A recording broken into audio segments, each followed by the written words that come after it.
Le 23 août 2023, une date mémorable, marquée par l'atterrissage historique du vaisseau spatial indien Chandrayaan-3 sur le pôle sud de la Lune, une région qui nous est invisible depuis la Terre. Pourquoi cette zone lunaire intrigue-t-elle tant les scientifiques? La réponse réside dans son trésor caché, de la glace lunaire. Ce secteur est supposé en contenir davantage que le pôle Nord. L'enthousiasme des scientifiques est donc compréhensible. Cette glace constitue une précieuse source d'eau gelée, essentielle pour établir une base lunaire permanente, voire même pour alimenter des missions à destination de Mars. Les scientifiques connaissent l'existence de cette glace depuis plus de 2 décennies, depuis qu'une sonde spatiale de la NASA est tombée dessus par accident au cours d'une mission. Puis, en 2018, l'agence spatiale a partagé ses conclusions et confirmé avec certitude l'abondance d'eau dans le pôle sud lunaire. Imaginez les futurs colons lunaires exploitant cette ressource afin de soutenir la vie dans ce désert spatial aride. Par ailleurs, en décomposant l'eau en oxygène et en hydrogène, nous pourrions obtenir de l'air et du carburant pour fusées. Cela rendrait les missions lunaires plus réalisables et autonomes. De plus, cette glace ancestrale, peut-être aussi vieille que la Lune elle-même, offre une fenêtre fascinante sur le passé, susceptible de révéler les mystères profonds de la Lune et de la Terre. Mais il s'avère que l'eau n'est pas du tout rare dans l'espace. De nombreuses planètes pourraient potentiellement abriter la vie. Nous le savons grâce à la détection de vapeurs d'eau autour des étoiles, dont la composition est remarquablement similaire à celle de l'eau présente dans notre propre système solaire. Cette découverte suggère que l'eau sur Terre provient initialement de l'espace.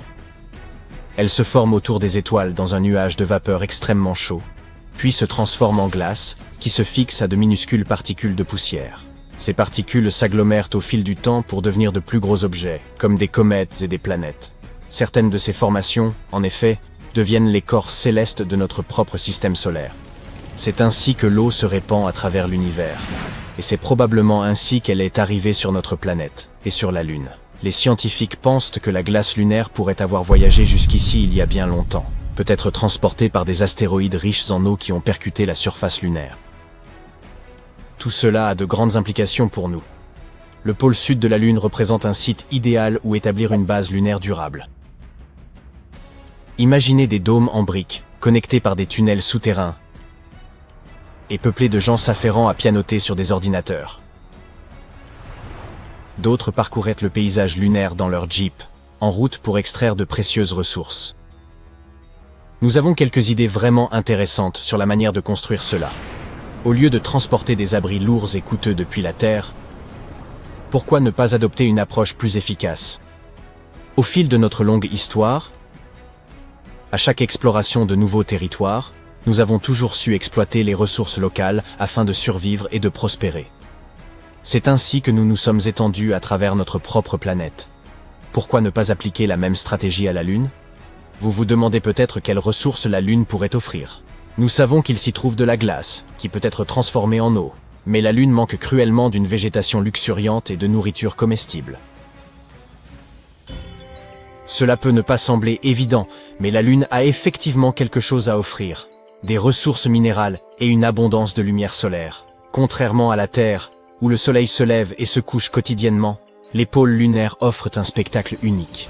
Le soleil y transite gracieusement le long de l'horizon toute la journée, fournissant ainsi une source d'énergie quasi ininterrompue. Imaginez vivre dans un monde baigné d'une lumière solaire perpétuelle. Les panneaux solaires vont adorer. Et moi, peut-être pas autant. Par ailleurs, nous pouvons utiliser non seulement la lumière du soleil, mais aussi sa chaleur. À vrai dire, nous devrions vraiment tout exploiter. Si nous avons un excédent de métal lors de la production d'oxygène, trouvons également une utilité à ce métal. Nous devons traiter l'environnement de manière responsable, non seulement sur Terre, mais aussi sur la Lune. C'est pourquoi les scientifiques apprennent à transformer la ressource lunaire la plus abondante, le régolithe, en briques solides. Ils se sont montrés très inventifs pour découvrir comment façonner des briques lunaires. Les chercheurs envisagent d'utiliser la chaleur du soleil pour faire fondre la poussière lunaire, couche après couche, en créant essentiellement une imprimante 3D pour la poussière lunaire. Les ingénieurs ont également conçu des briques en utilisant des fours solaires et en bombardant le sol lunaire de micro-ondes.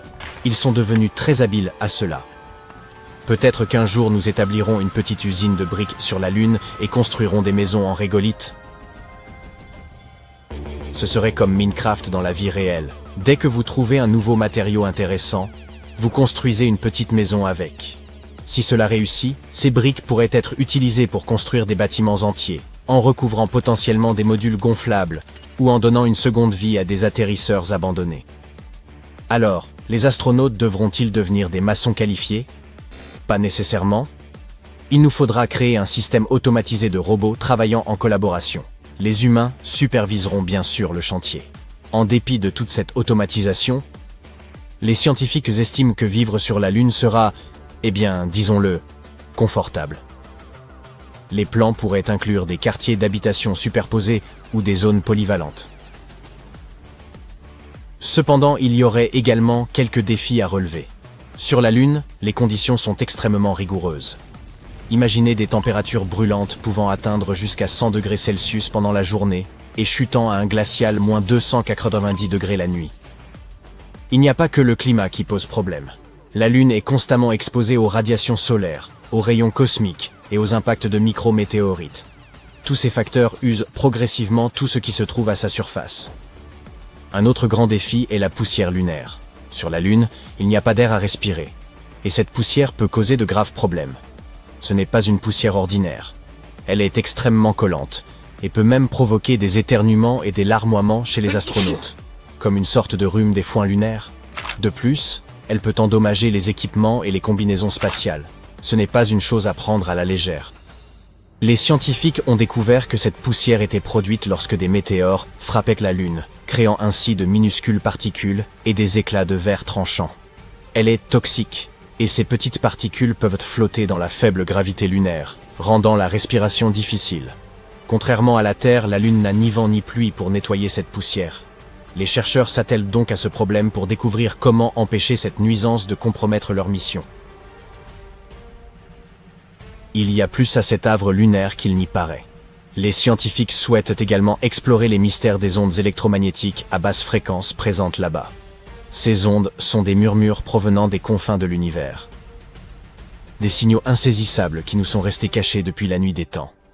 Jusqu'à présent, nous n'avons capté qu'une cacophonie de bruits de fond radio. Mais sur la face cachée de la Lune, nous pourrons enfin les enregistrer et les étudier.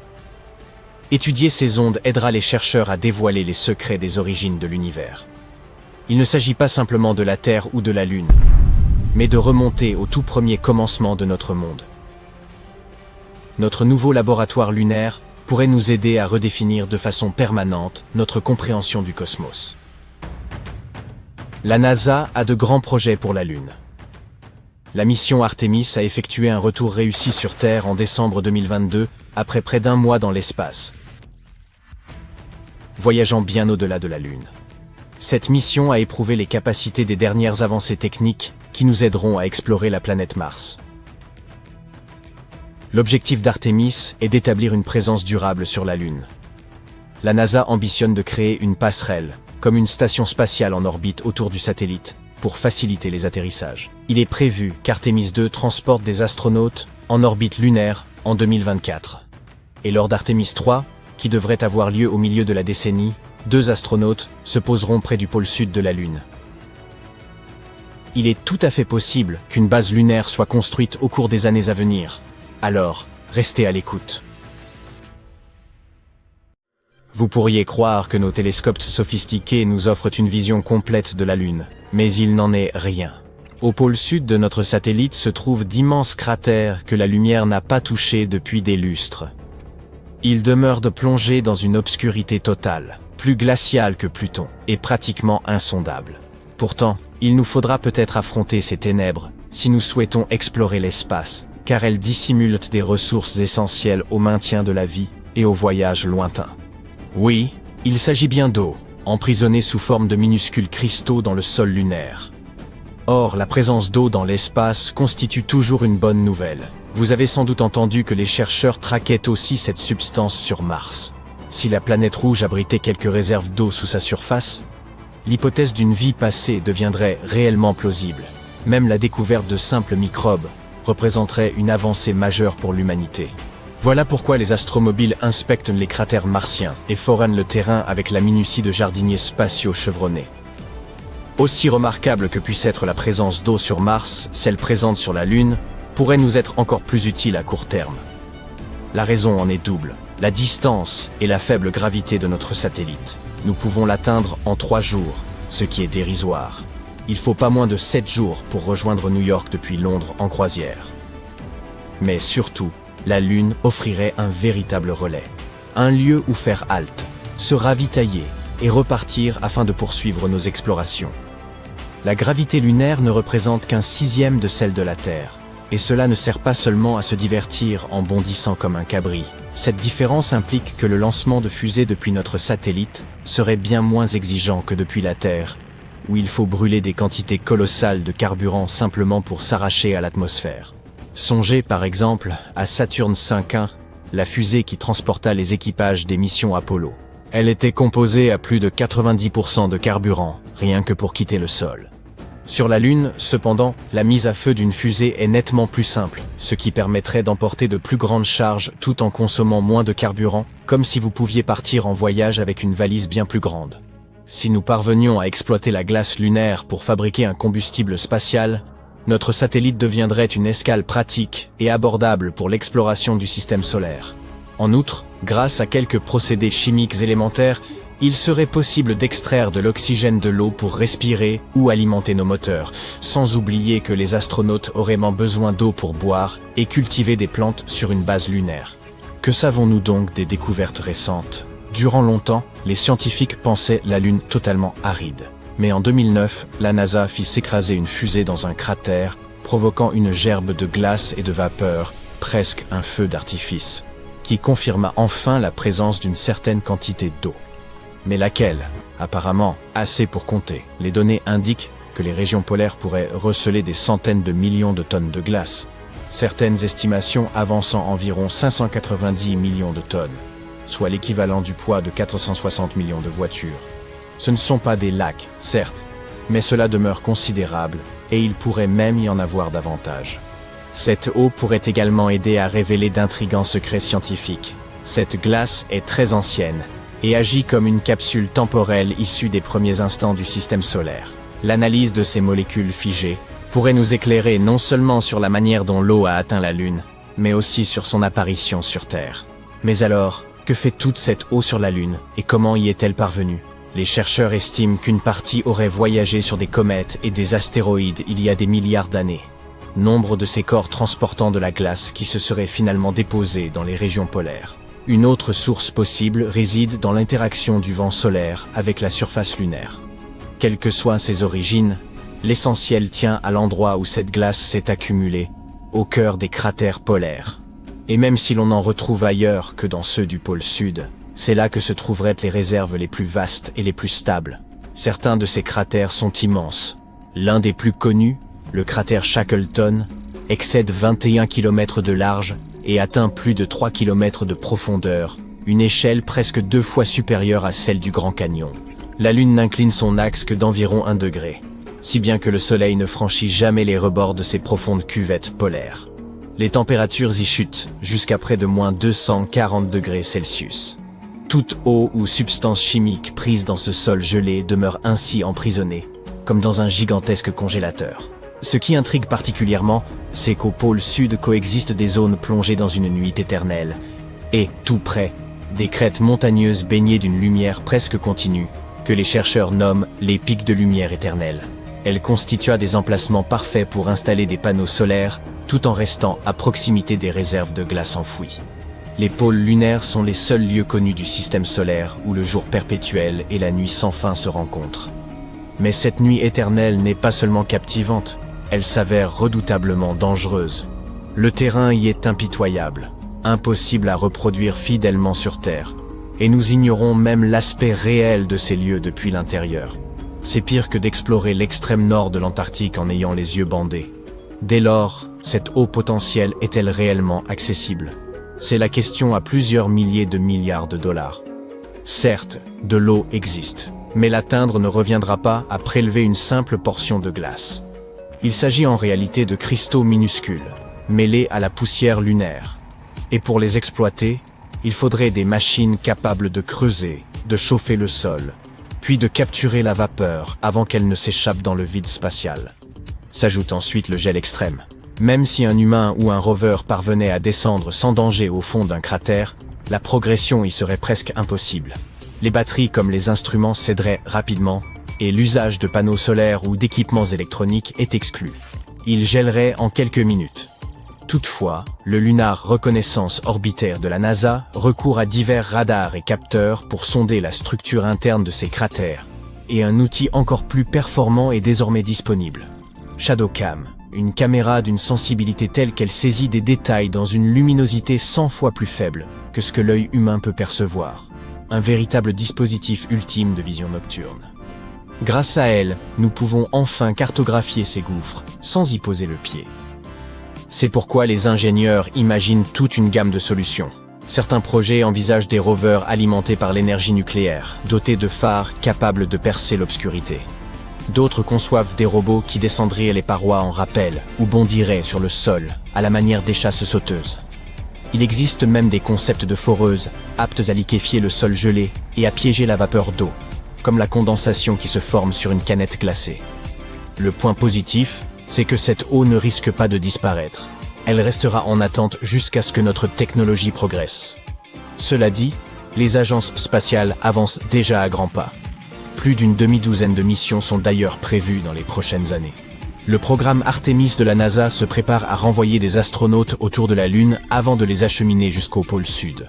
La mission chinoise Chang'e 7 projette d'examiner ces cratères obscurs, tandis que des entreprises privées comme Firefly et Blue Origin s'organisent pour acheminer du matériel et mener diverses expériences. Voici maintenant un fait supplémentaire, moins connu mais tout à fait remarquable. La Lune dégage une odeur. Lorsque les astronautes d'Apollo ont rapporté de la poussière lunaire dans leur module, celle-ci a réagi avec l'oxygène de l'habitacle et a émis une fragrance très prononcée. Ils la comparaient à celle de la poudre à canon ou de feux d'artifice. Cette poussière n'a pourtant rien de commun avec la poudre noire. Mais ces particules, restées des milliards d'années dans l'espace, se sont révélées extrêmement réactives, dégageant aussitôt ce parfum fumé. Les futurs explorateurs le remarqueront eux aussi, car cette poussière adhère à pratiquement tout. Espérons qu'en plus du reste, les scientifiques mettront au point des systèmes de purification de l'air pour les bases lunaires. Voici un cratère typique sur la Lune. Il est là parce qu'autrefois, un astéroïde s'y est écrasé. En effet, un cratère lunaire se forme lorsqu'un astéroïde, un météoroïde ou une comète percute la surface lunaire. Et comme vous pouvez le constater, cela s'est produit très souvent. Pourtant, l'un de ces cratères s'est formé d'une manière très différente. Alors, comment est-il apparu? Revenons brièvement en arrière. Une hypothèse largement admise avance que la Lune elle-même résulte d'une collision, à l'image de ces cratères, mais d'une ampleur sans commune mesure. Cet événement remonte à environ 4,46 milliards d'années, lorsqu'une planète massive, de la taille de Mars et baptisée Theia, est entrée en collision avec la Terre. L'impact a projeté d'importants débris en orbite, lesquels se sont progressivement agglomérés pour former la Lune. Durant un certain temps, celle-ci n'était qu'une immense masse de lave. Or, du fait de sa proximité avec la Terre, la gravité terrestre la comprimait continuellement, accentuant encore sa chaleur. Finalement, la Lune s'est éloignée, s'est refroidie et a développé une croûte rocheuse. Poursuivons. Il y a environ 4,3 milliards d'années, un astéroïde de la taille d'un petit pays, comparable au Népal, bien plus grand que celui qui a provoqué l'extinction des dinosaures, a percuté la face cachée de la Lune. Il a créé un immense cratère appelé le bassin pôle Sud-Aitken. Celui-ci atteint jusqu'à 8 km de profondeur et environ 2500 km de largeur. À titre de comparaison, cela correspond à peu près à la distance entre New York et Dallas, avec une profondeur suffisante pour engloutir le mont Everest. Les scientifiques pensent ainsi que cet impact a pu extraire et disperser des matériaux anciens issus des profondeurs lunaires, un mélange nommé CRIP, regroupant le potassium, les éléments de terre rares et le phosphore. Il s'agit d'une véritable capsule chimique, datant de l'époque où la Lune était encore un océan de lave. Vous vous demandez sans doute pourquoi cette région pourrait s'avérer encore plus intéressante d'un point de vue scientifique. Jusqu'à récemment, les chercheurs pensaient que l'astéroïde était arrivé par le sud, frappant en remontant et dispersant des matériaux radioactifs, ce fameux CRAPE, autour du bord nord du cratère. Cependant, des analyses plus approfondies ont révélé que l'impact provenait en réalité du nord, ce qui implique que ces matériaux précieux se sont concentrés sur le rebord sud. Or, la mission Artemis 3 de la NASA cible précisément cette région méridionale. Les chercheurs ont commencé à douter de l'ancienne théorie de l'impact venant du sud, en comparant ce cratère lunaire à d'autres du système solaire, notamment Hellas Planitia sur Mars et la plaine Spoutnik sur Pluton. Observez-les. Tous trois présentent une forme singulière de larme, ou d'avocat, large d'un côté et effilée de l'autre. Or, cette extrémité pointue indique généralement la direction d'arrivée de l'astéroïde.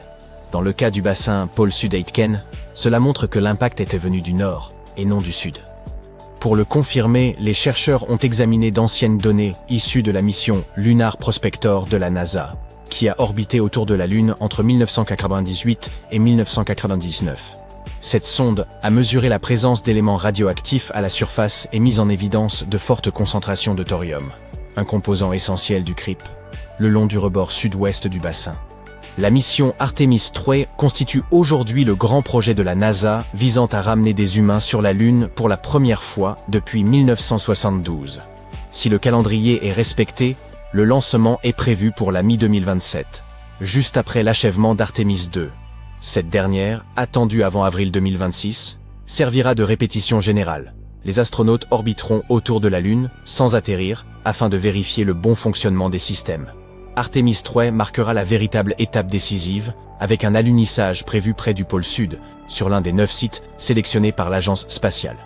Toutefois, le calendrier demeure incertain, les missions Artemis 2 et 3 ayant déjà connu plusieurs retards.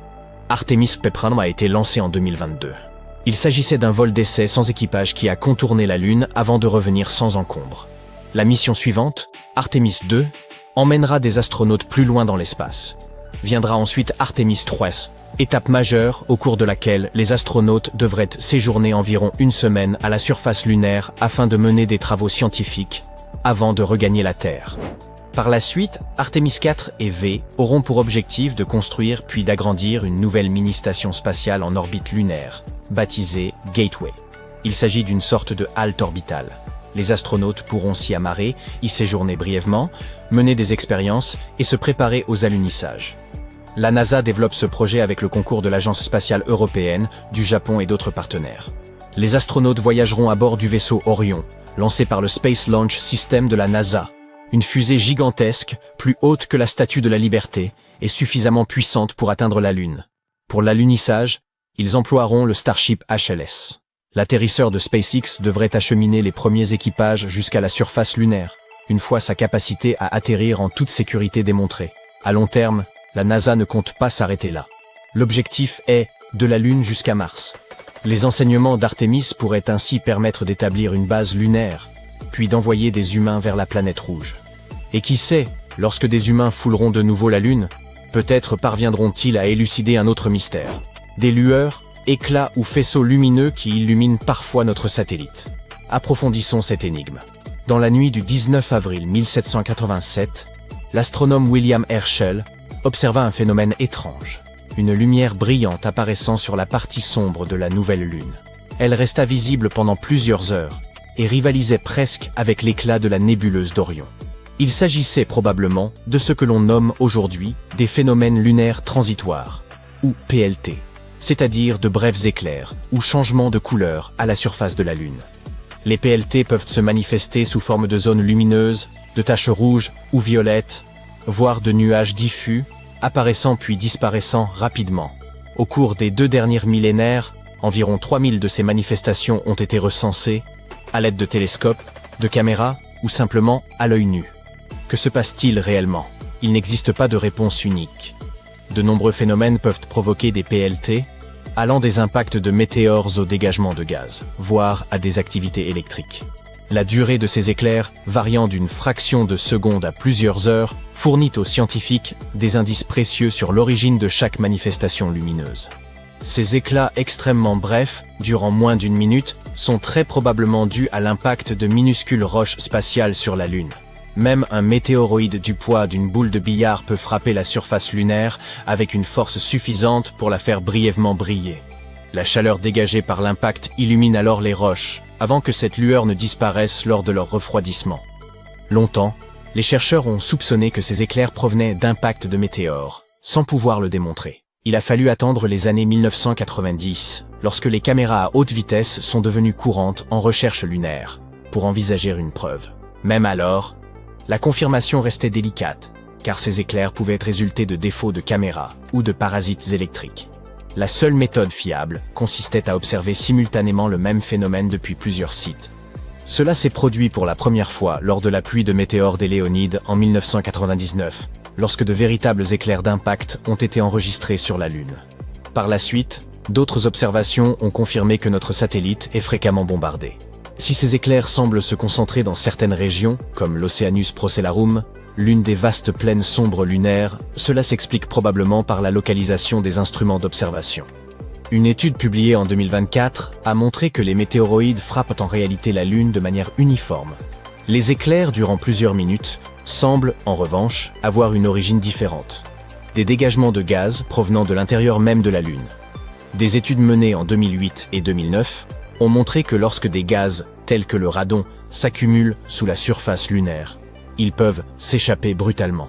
Quand ce gaz radioactif est libéré puis se désintègre, il émet une faible lueur observable depuis la Terre. Fait notable, ces zones lumineuses coïncident souvent avec des régions où des concentrations élevées de radon ont déjà été mesurées. Il existe enfin des phénomènes lumineux de longue durée, persistants durant des heures, semblables à la lueur observée par William Herschel en 1787.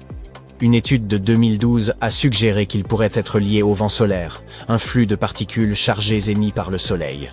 Lorsque ce vent frappe la poussière lunaire, il peut électriser les particules et les projeter au-dessus de la surface, formant d'immenses nuages de poussière, atteignant jusqu'à 100 km de hauteur. Ces nuages en suspension pourraient dévier ou réfléchir la lumière d'étoiles ou de planètes proches, donnant l'illusion que la Lune elle-même brille. Espérons que les missions Artemis apporteront des réponses lorsque l'exploration commencera. Oh, comme j'ai hâte! En 2024, la Terre a été rejointe par une mini-lune qui a orbité autour de notre planète pendant 2 mois. Elle est restée un moment, a accompli quelques tours, puis, comme tout invité courtois, elle est repartie. Elle a repris son chemin autour du Soleil. Cependant, les astronomes indiquent à présent qu'un autre rocher accompagne la Terre non pas depuis quelques semaines, mais depuis 60 ans. C'est un phénomène rare et singulier, désormais qualifié de quasi-lune. Mais que signifie exactement ce terme? S'agit-il d'un satellite de secours? À la différence de notre Lune, à la fois mystérieuse et fascinante, qui éclaire nos nuits et affecte les loups-garous, une quasi-lune ne gravite pas autour de la Terre. Elle suit plutôt une orbite autour du Soleil, en quasi-parfaite synchronisation avec nous, comme un coureur qui effectue un marathon à votre rythme.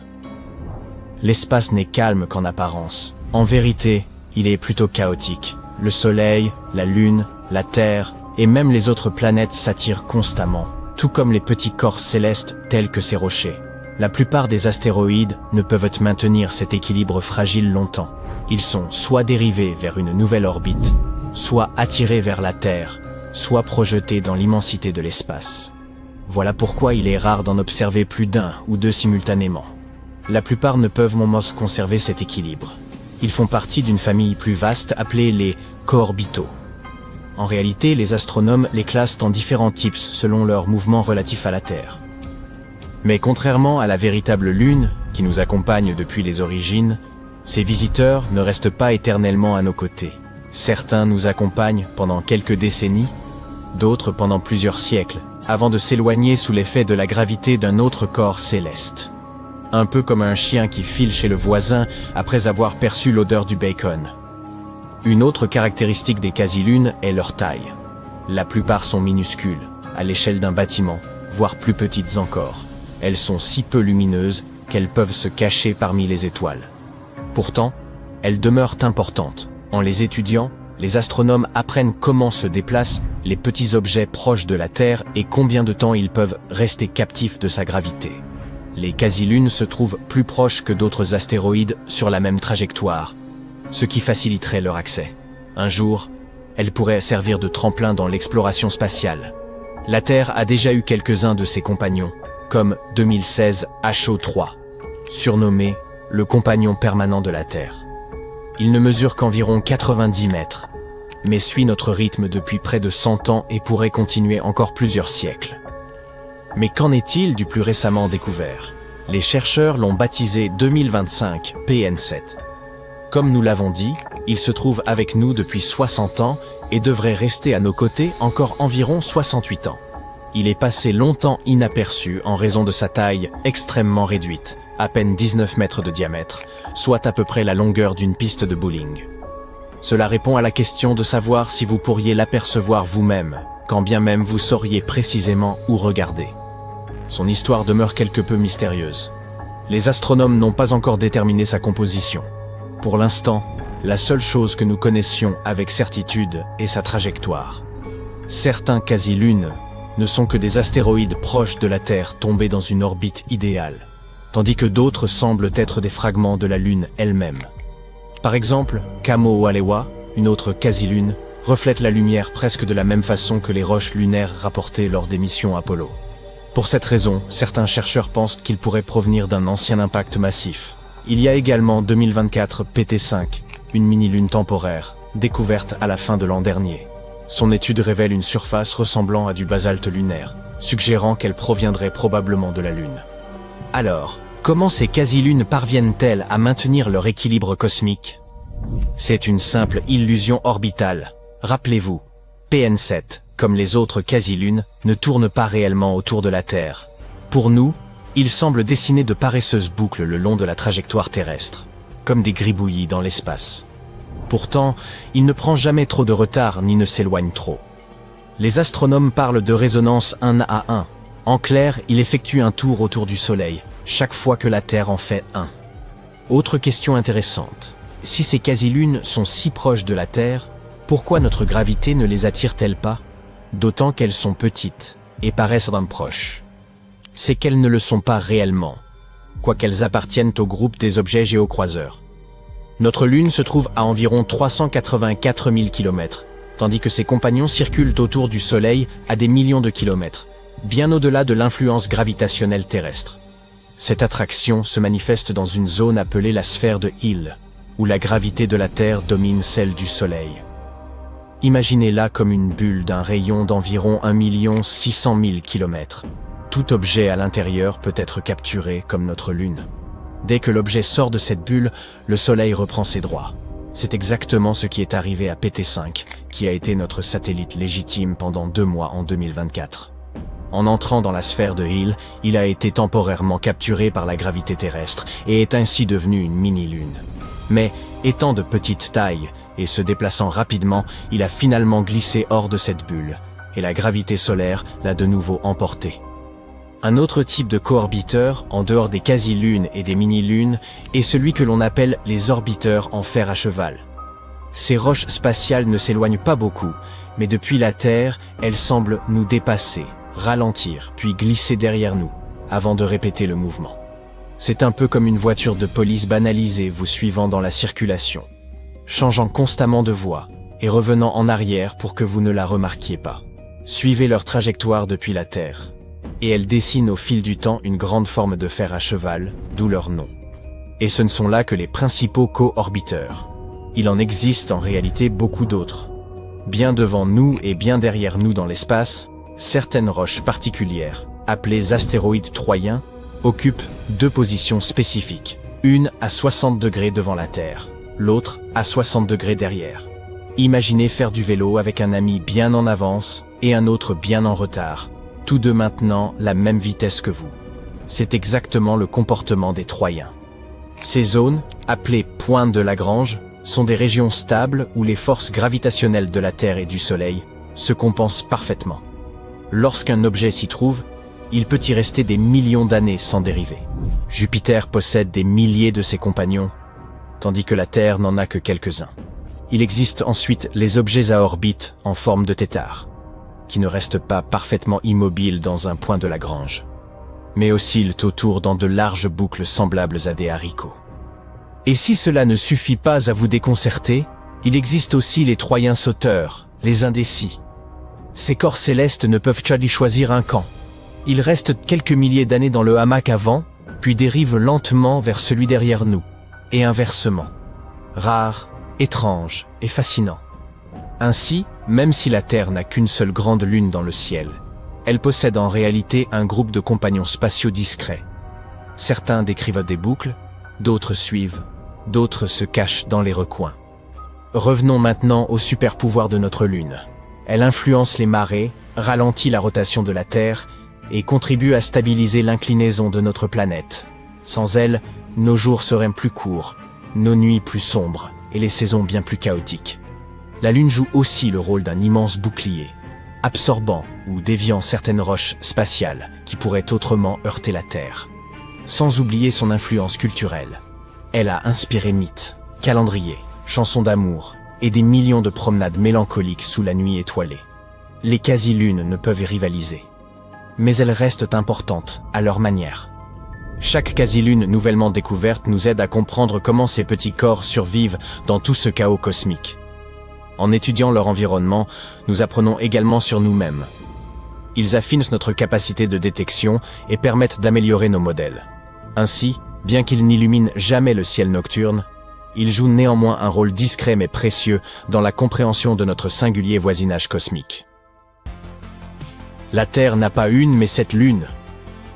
Au moins 7, il pourrait y en avoir plus. Savoir cela change complètement notre vision du monde, n'est-ce pas ? Cela signifie-t-il que nous allons coloniser non pas un, mais 7 corps célestes et disposer de 7 bases lunaires ? Aurons-nous un jour le choix du satellite naturel ou passer nos vacances spatiales ? Bon, ce n'est pas si simple. Ces lunes dont je parle sont un peu différentes. On les appelle des mini-lunes. Il n'existe pas de définition officielle de ce qu'est une mini-lune, parce que, bien sûr, les scientifiques ne sont jamais d'accord sur rien, mais l'idée générale est la suivante. C'est une roche spatiale qui se retrouve temporairement piégée par la gravité terrestre, effectue au moins une boucle complète autour de nous, et à un moment donné, s'approche assez près, à une distance équivalente à 4 fois celle de la Lune, par exemple. En gros, si elle s'approche suffisamment pour affoler les astronomes, ça compte. Notre Terre reçoit la visite de ces petites lunes de temps en temps. Elles passent, traînent un moment, puis repartent orbiter autour du Soleil. Parfois, la gravité de la planète attrape des morceaux de débris spatiaux qui se mettent à nous tourner autour un petit moment, comme s'ils s'installaient sur notre canapé avant de reprendre la route. C'est un peu comme du speed dating cosmique. Les scientifiques pensaient que la plupart de ces mini-lunes provenaient de la ceinture d'astéroïdes, un immense tas de débris spatiaux situés entre Mars et Jupiter. Mais certaines découvertes récentes viennent compliquer cette théorie. Il s'avère que certaines de ces petites lunes pourraient en fait être des morceaux de notre propre satellite. Un exemple célèbre, en 2016, un télescope à Hawaï, Pan-STARRS 1, a repéré un étrange petit objet qui traînait près de la Terre. Ils l'ont nommé Kamo'oalewa. Ça sonne comme un nom de station balnéaire, mais il s'agit en réalité d'un rocher spatial de 100 mètres de large qui orbite autour du Soleil de manière synchrone avec nous. Des études ultérieures ont montré qu'il s'était probablement détaché de la Lune il y a entre 1 et 10 millions d'années, je n'étais pas encore né, lors de la collision avec un objet massif, créant le cratère Giordano Bruno. Et tout récemment, un autre objet a fait son apparition, 2024 PT5. Et devinez quoi ? Il ressemble lui aussi beaucoup plus à un morceau de la Lune qu'à un astéroïde typique. Naturellement, les chercheurs n'ont pas pu résister à l'envie de faire des calculs. L'un d'eux, Robert Jedic, l'expert ultime en mini-lune, et son équipe ont réalisé plusieurs simulations pour déterminer à quelle fréquence des morceaux de Lune pourraient finir par orbiter autour de la Terre. Il s'avère qu'une grande partie de ces débris pourrait effectivement être capturés par la gravité de la planète, du moins pendant un certain temps, et environ 20% d'entre eux pourraient devenir de véritables mini-lunes. Les spécialistes estiment que 6 ou 7 petits cailloux spatiaux provenant de la Lune pourraient être en orbite autour de la Terre en ce moment même. Pas pour toujours. Cependant, ces petits gars ne sont pas très fidèles. En moyenne, une mini-lune reste environ 9 mois avant de repartir pour d'autres aventures. Et parce que de nouveaux débris entrent constamment dans notre voisinage terrestre, le contingent ne cesse de se renouveler. Mais voilà, ces chiffres sont plus qu'incertains. Jedic a même déclaré que lui et son équipe avaient de sérieux doutes, ce qui est la manière la plus scientifique de dire « nous sommes complètement dans le noir à ce sujet. Il y a trop d'inconnus. La taille des explosions lunaires, la vitesse de vol des fragments et la réelle capacité de nos télescopes à voir ces petites choses. Alors oui, cette prédiction pourrait s'avérer totalement fausse. Mais c'est ça, la science. Vous faites une hypothèse farfelue, Puis quelqu'un prouve que vous avez tort, et à la fin, nous sommes tous plus intelligents. Ces mini-lunes sont super difficiles à repérer. Elles font généralement la taille d'une voiture ou d'un SUV, quelque part entre 1 et 2 mètres de large. Cela peut sembler grand lorsque vous faites un créneau, mais en termes spatiaux, c'est une minuscule miette de pain. Et le problème, c'est qu'elles sont à la fois minuscules et hyper rapides. Pour que nous puissions les voir, elles doivent passer assez près de la Terre pour réfléchir suffisamment de lumière. Mais lorsqu'elles sont aussi proches, elles filent à travers le ciel, comme si elles étaient en retard pour un rendez-vous, ce qui les rend vraiment difficiles à repérer, même avec de puissants télescopes. C'est l'une des raisons pour lesquelles les scientifiques s'inquiètent. Que se passerait-il si l'une de ces mini-lunes finissait par pénétrer dans l'atmosphère terrestre? Cela pourrait nous confronter à un deuxième événement de Tcheliabinsk. C'était un matin clair et paisible à Tcheliabinsk, et puis, la catastrophe arriva. Il y eut un éclair de lumière si intense qu'il éclipsa le soleil, suivi d'une onde sonore assourdissante qui ébranla les cieux et brisa la réalité, ainsi que quelques milliers de fenêtres. Cela s'est produit le 15 février 2013. Sans crier gare, un rocher spatial de la taille d'une maison a pénétré dans l'atmosphère terrestre à plus de 18 km par seconde. À environ 22 km au-dessus du sol, il a explosé et libéré une immense quantité d'énergie. Du verre est tombé en pluie dans les maisons, les écoles, les bureaux. Plus de 1600 personnes ont été blessées, la plupart par des éclats volants. Et ce n'était même pas un gros astéroïde, juste un galet cosmique comparé à ceux qui rôdent dans l'espace. Heureusement, selon GEDIC, nos scientifiques modernes sont devenus super forts pour repérer des objets aussi petits, même à des millions de kilomètres de distance. Mais il y a un hic, ces objets se déplacent si vite qu'ils n'apparaissent pas sous la forme de points sur les images, comme les objets spatiaux normaux. Ils laissent des traînées, et les ordinateurs détestent vraiment les traînées. Ces traces de mouvement sont plus difficiles à reconnaître pour les algorithmes. Donc, ces petites lunes passent souvent inaperçues. Heureusement, tout n'est pas si sombre. Les chercheurs nous disent que nous avons réussi à en repérer une. 2020 CD3, même si elle n'était visible que 2 nuits sur les 1000 possibles. C'est un peu comme trouver une aiguille dans une botte de foin pendant que la botte de foin tourne. Mais une fois que nous savons où se trouve une mini-lune, il est beaucoup plus facile de la suivre. Et c'est là que les choses deviennent passionnantes. Ces petits visiteurs pourraient en fait nous être utiles. Étant donné qu'ils s'approchent tellement de la Terre, y accéder coûterait beaucoup moins cher que de voler jusqu'à la ceinture d'astéroïdes. Ainsi, des entreprises spatiales pourraient un jour tenter d'en attraper une et d'en extraire des minéraux et d'autres ressources. Scientifiquement, les mini-lunes ont également leur importance. Elles pourraient nous aider à comprendre comment le système solaire s'est formé et comment il continue d'évoluer.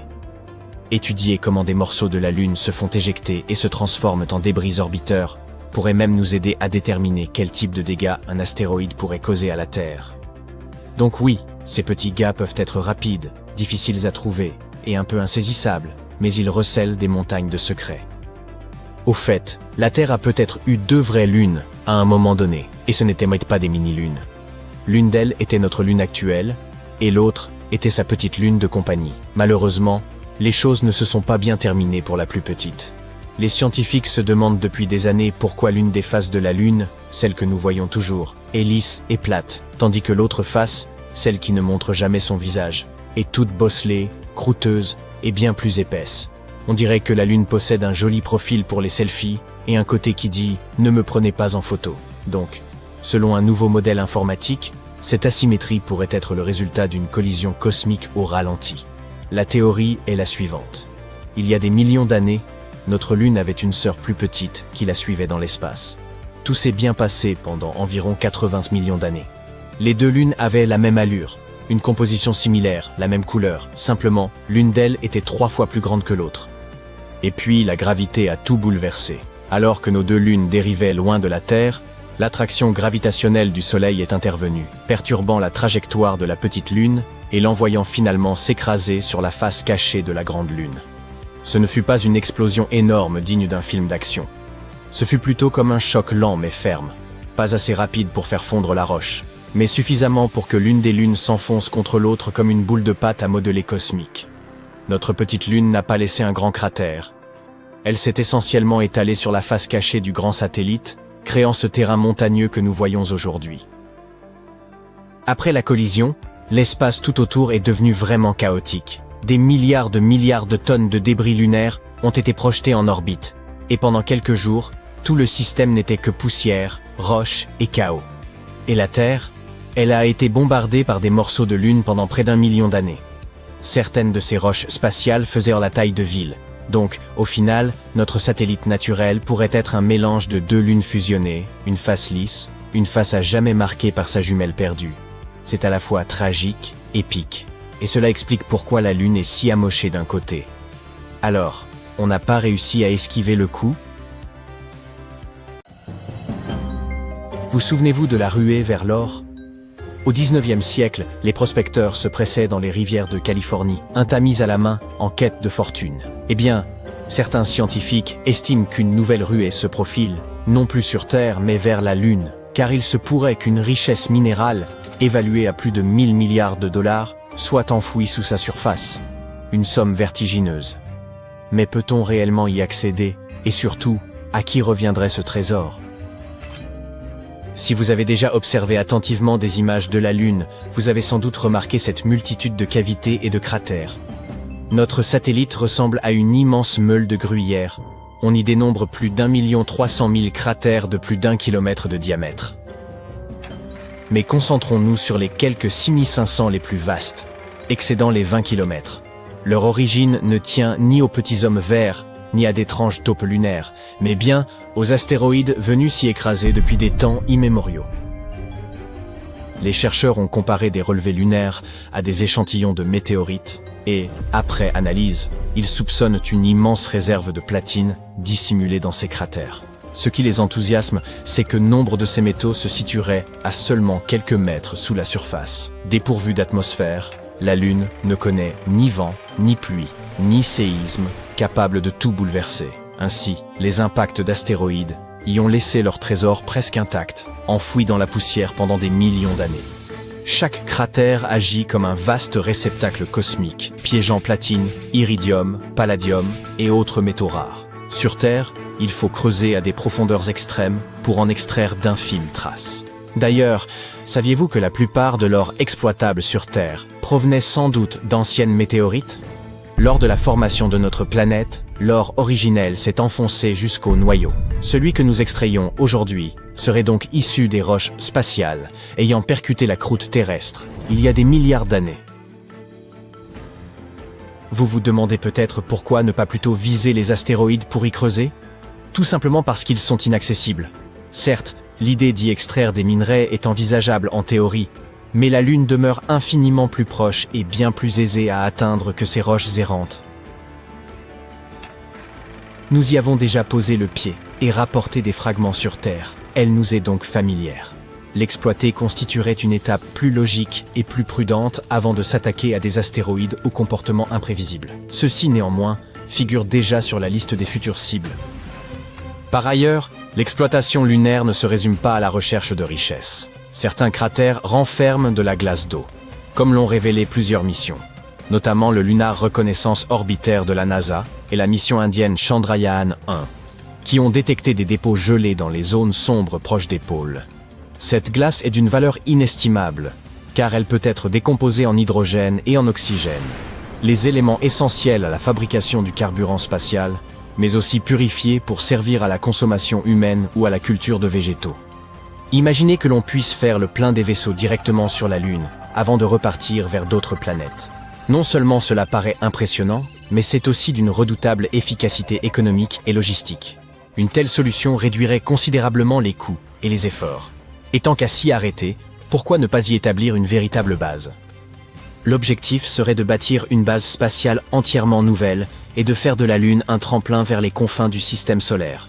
Une telle installation permettrait aux chercheurs d'étudier les phénomènes extrêmes de l'espace, d'expérimenter la construction d'habitats et de tester des robots dans l'authentique poussière lunaire. L'idée d'un avenir où ces machines diffuseront leurs missions en direct depuis la surface de la Lune a de quoi fasciner. Les savoir-faire acquis là-bas seraient décisifs pour s'établir sur Mars ou explorer les lunes de Jupiter et d'autres mondes lointains. Et cela n'a rien d'une utopie. Des sociétés comme Astroforge et Karman Plus développent déjà des technologies d'exploitation minière pour les astéroïdes, et peut-être bientôt pour la Lune. Le programme Artemis de la NASA vise à instaurer une présence humaine durable dans la prochaine décennie. tandis que l'Agence spatiale européenne s'intéresse elle aussi à ces ressources. Bref, voir humains et robots collaborer sur la Lune ne semble plus qu'une question de temps. Mais tout cela est loin d'être simple. L'humanité se heurte à des dilemmes majeurs. Comme au temps de la ruée vers l'or, les règles demeurent floues, presque dignes du Far West. Le traité de l'espace de 1967 interdit à tout État de revendiquer la Lune comme territoire, mais il reste évasif concernant les compagnies privées qui en exploiteraient les ressources. Ainsi, si une entreprise lançait sa fusée et était la première à y extraire du platine, pourrait-elle en revendiquer la propriété? Pour l'instant, la réponse reste incertaine. Les nations débattent activement afin d'éviter que cette nouvelle ruée vers l'or spatial ne dégénère en pugilat lunaire. S'ajoute enfin la question cruciale de la préservation de l'environnement lunaire. Certains cratères, d'une tranquillité absolue, pourraient devenir d'immenses observatoires capables d'examiner l'univers sans interférence radioterrestre. Une exploitation minière proche risquerait toutefois de perturber cet équilibre délicat, soulevant poussière et débris susceptibles d'endommager des instruments scientifiques d'une valeur inestimable. Les chercheurs redoutent aussi que certaines zones, demeurées intactes depuis des milliards d'années, ne soient altérées avant même d'avoir été pleinement explorées. En somme, il s'agit de veiller à ne pas transformer la Lune en chantier industriel avant d'en avoir percé tous les mystères. C'est pourquoi certains spécialistes préconisent que la création de zones protégées sur la Lune, à l'image des parcs nationaux terrestres, où l'exploitation minière et les machines lourdes seraient proscrites. Ainsi, il serait possible de tirer parti des ressources lunaires tout en préservant les sites les plus précieux pour la recherche et la découverte. Mais une question plus vaste demeure. Quel impact tout cela aura-t-il sur nous, simples terriens, incapables d'aller sonder la Lune avec un détecteur de métaux? Les métaux rares qu'elle abrite ne sont pas seulement d'une valeur considérable. Ils pourraient jouer un rôle clé dans les technologies de demain. Les métaux du groupe platine, peut-être présents dans le sol lunaire, servent déjà à la fabrication d'équipements médicaux, de satellites et de certains types de batteries et de piles à combustible. Si la Lune renferme réellement un trésor estimé à plusieurs milliards de dollars, cela pourrait stimuler les industries technologiques et, à terme, en réduire les coûts. Il existe aussi l'hélium-3, un isotope rarissime présent à la surface lunaire. Les chercheurs pensent qu'il pourrait un jour servir à la fusion nucléaire, offrant une source d'énergie propre, puissante et exempte de gaz à effet de serre tout comme de déchets radioactifs durables. Si la fusion devenait réalité, même une infime quantité d'hélium-3 suffirait à alimenter des villes entières. L'un des avantages majeurs de l'exploitation spatiale serait de réduire les activités d'extraction et la pollution sur Terre. Cela préserverait notre environnement et favoriserait des modes de développement plus durables face à la croissance démographique. Mais de telles perspectives entraînent aussi de nouveaux défis. Il y aura inévitablement une rivalité cosmique pour s'approprier ces ressources, car personne ne voudra manquer la prochaine ruée vers la Lune. En définitive, l'exploitation minière lunaire dépasse le cadre scientifique. Elle pourrait transformer nos économies, nos technologies et notre environnement terrestre, pour le meilleur comme pour le pire. Lorsque j'étais enfant, il y a bien longtemps, semble-t-il, nos manuels de science montraient fièrement des bases lunaires sur leur couverture. Si les missions vers la Lune sont devenues si rares, c'est avant tout parce qu'elles manquaient de rentabilité. Après tout, pourquoi investir autant d'efforts pour atteindre un lieu dépourvu de valeur tangible? Mais aujourd'hui, puisque nous croyons que la Lune recèle des ressources, tout pourrait bien changer. J'en viens presque à m'imaginer travailler là-haut, à réparer des robots et cultiver des plantes lunaires. Pourtant, il faut redescendre sur Terre, au sens propre comme au figuré. Personne n'est encore en train d'envisager de fast-food sur la Lune, ni d'y construire des hôtels. Même les experts les plus optimistes estiment qu'il faudra encore plusieurs décennies avant de voir émerger de véritables exploitations minières ou des bases permanentes. Pour l'instant, les missions resteront robotiques, expérimentales et d'un coût vertigineux. Alors, en attendant d'enfiler nos casques de mineurs lunaires, contentons-nous de réfléchir à cette richesse dissimulée sur la face éclairée de la Lune. Et merci de votre attention. Sous vos pieds, la Lune vibre d'une énergie insoupçonnée. Vous percevez une menace diffuse. Ce satellite inerte, du moins l'aviez-vous cru, demeure immobile une fraction de seconde, avant qu'une violente secousse ne vous projette au sol. Serait-ce un séisme lunaire ? Pendant des décennies, la communauté scientifique a tenu pour acquis que la Lune était totalement inerte. Or, les découvertes les plus récentes remettent en cause cette certitude. une équipe de chercheurs de l'Université du Maryland a identifié 266 crêtes énigmatiques sur la face cachée de la Lune, et leur existence laisse fortement présumer une activité géologique récente. Devons-nous alors envisager des tremblements de Lune? Eh bien, d'une certaine manière, ces crêtes se trouvent donc dans des zones volcaniques formées il y a entre 3,2 et 3,6 milliards d'années. Mais leur aspect est bien plus jeune qu'attendu. Elles apparaissent généralement en groupes de 10 à 40 et sont fréquemment situées dans des zones où la structure du sol lunaire est plus fragile. Toutefois, il convient de ne pas prendre le mot « récent » au pied de la lettre lorsqu'il est employé par les astronomes. Il ne s'agit ni de l'an, ni même du siècle dernier. La plupart des modèles établis par les scientifiques estimaient jusqu'ici que l'activité géologique de la Lune avait cessé il y a 2,5 à 3 milliards d'années. Cependant, ces nouvelles données suggèrent que ces formations pourraient avoir été actives au cours du dernier milliard d'années. Certaines crêtes plus modestes sembleraient même s'être façonnées il y a seulement 200 millions d'années, ce qui, à l'échelle lunaire, est remarquablement récent. Autrement dit, la Lune pourrait encore subir des transformations géologiques de nos jours. Ces découvertes remettent en question notre compréhension de l'histoire et de l'évolution de la Lune. Mais comment les scientifiques sont-ils parvenus à ces conclusions? Des chercheurs de l'Université du Maryland et de la Smithsonian Institution ont estimé l'âge des crêtes lunaires en utilisant la méthode du comptage des cratères. Le principe est simple. Moins une surface présente de cratères, plus elle est jeune. À l'inverse, une concentration élevée de cratères indique une région plus ancienne.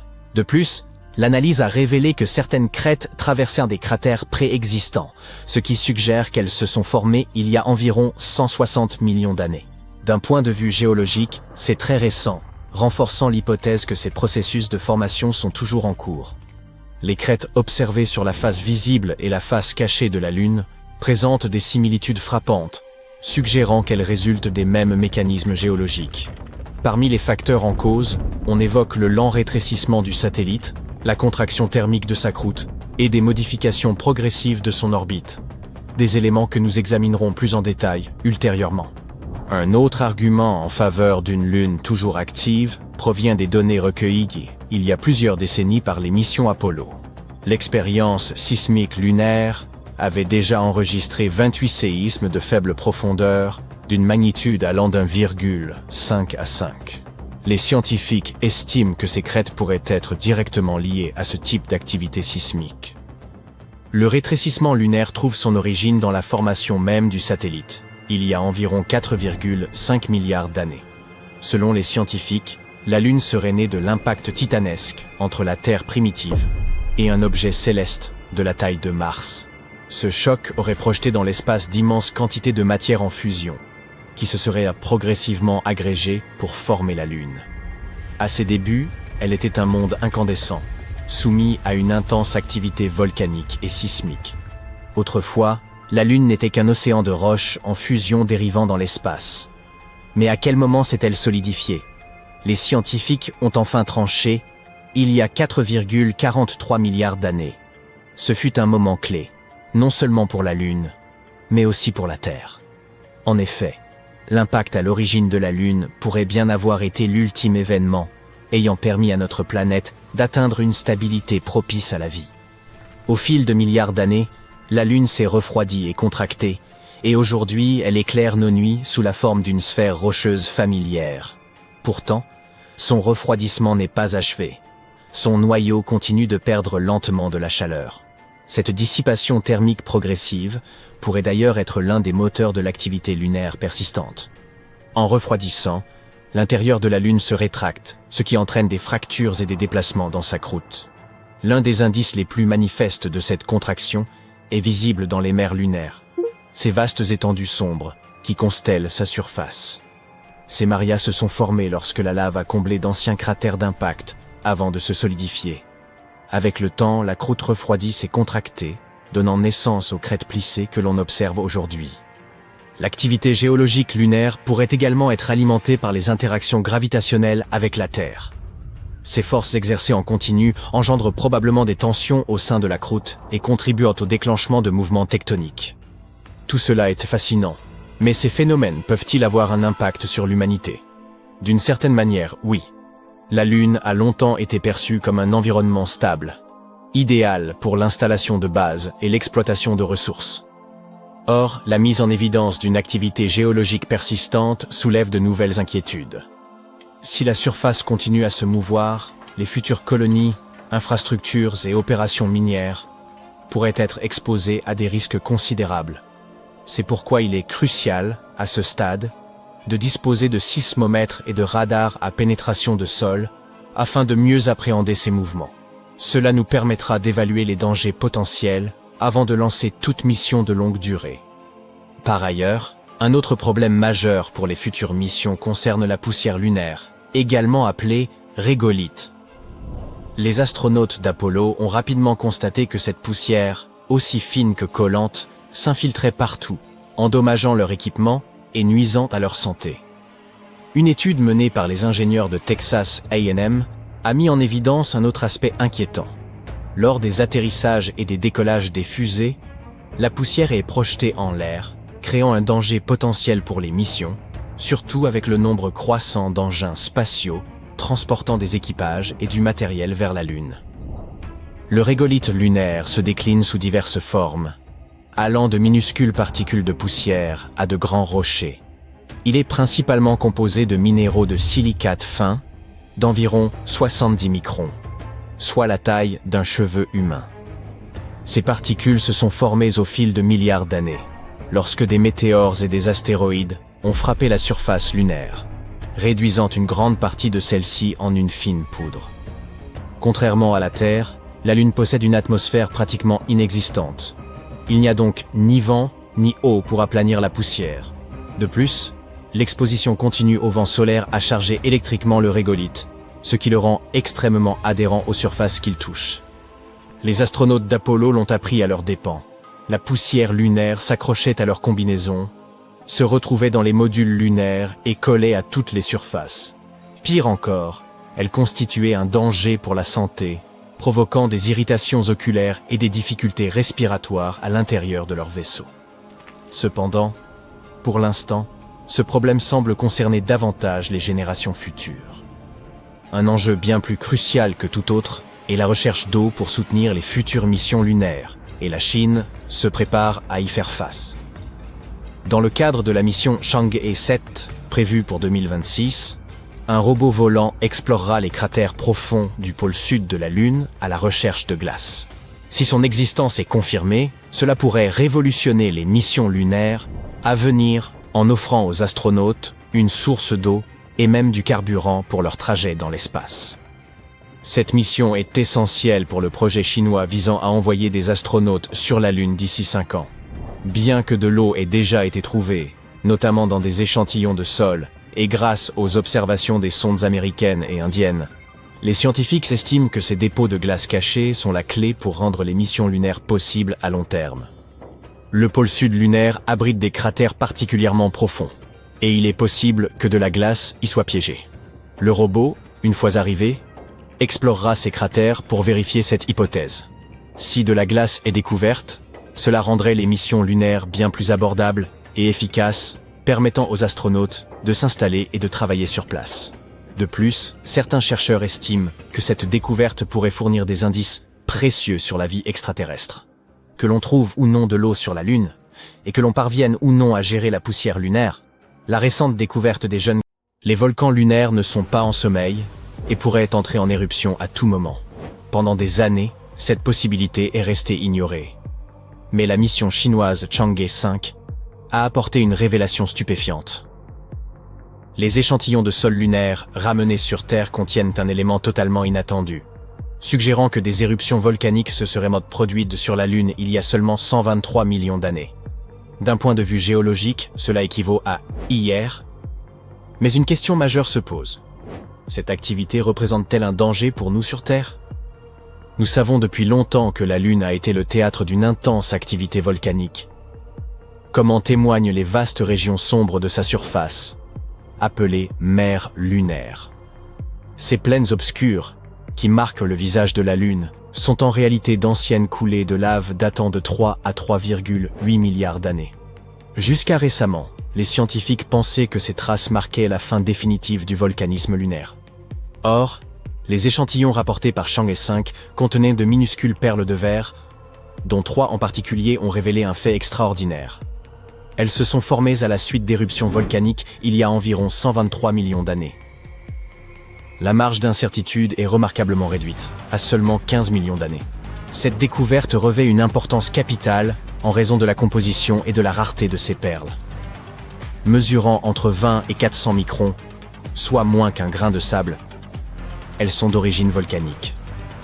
Ce détail les distingue de la plupart des autres perles de verre lunaires, qui résultent généralement d'impacts météoritiques.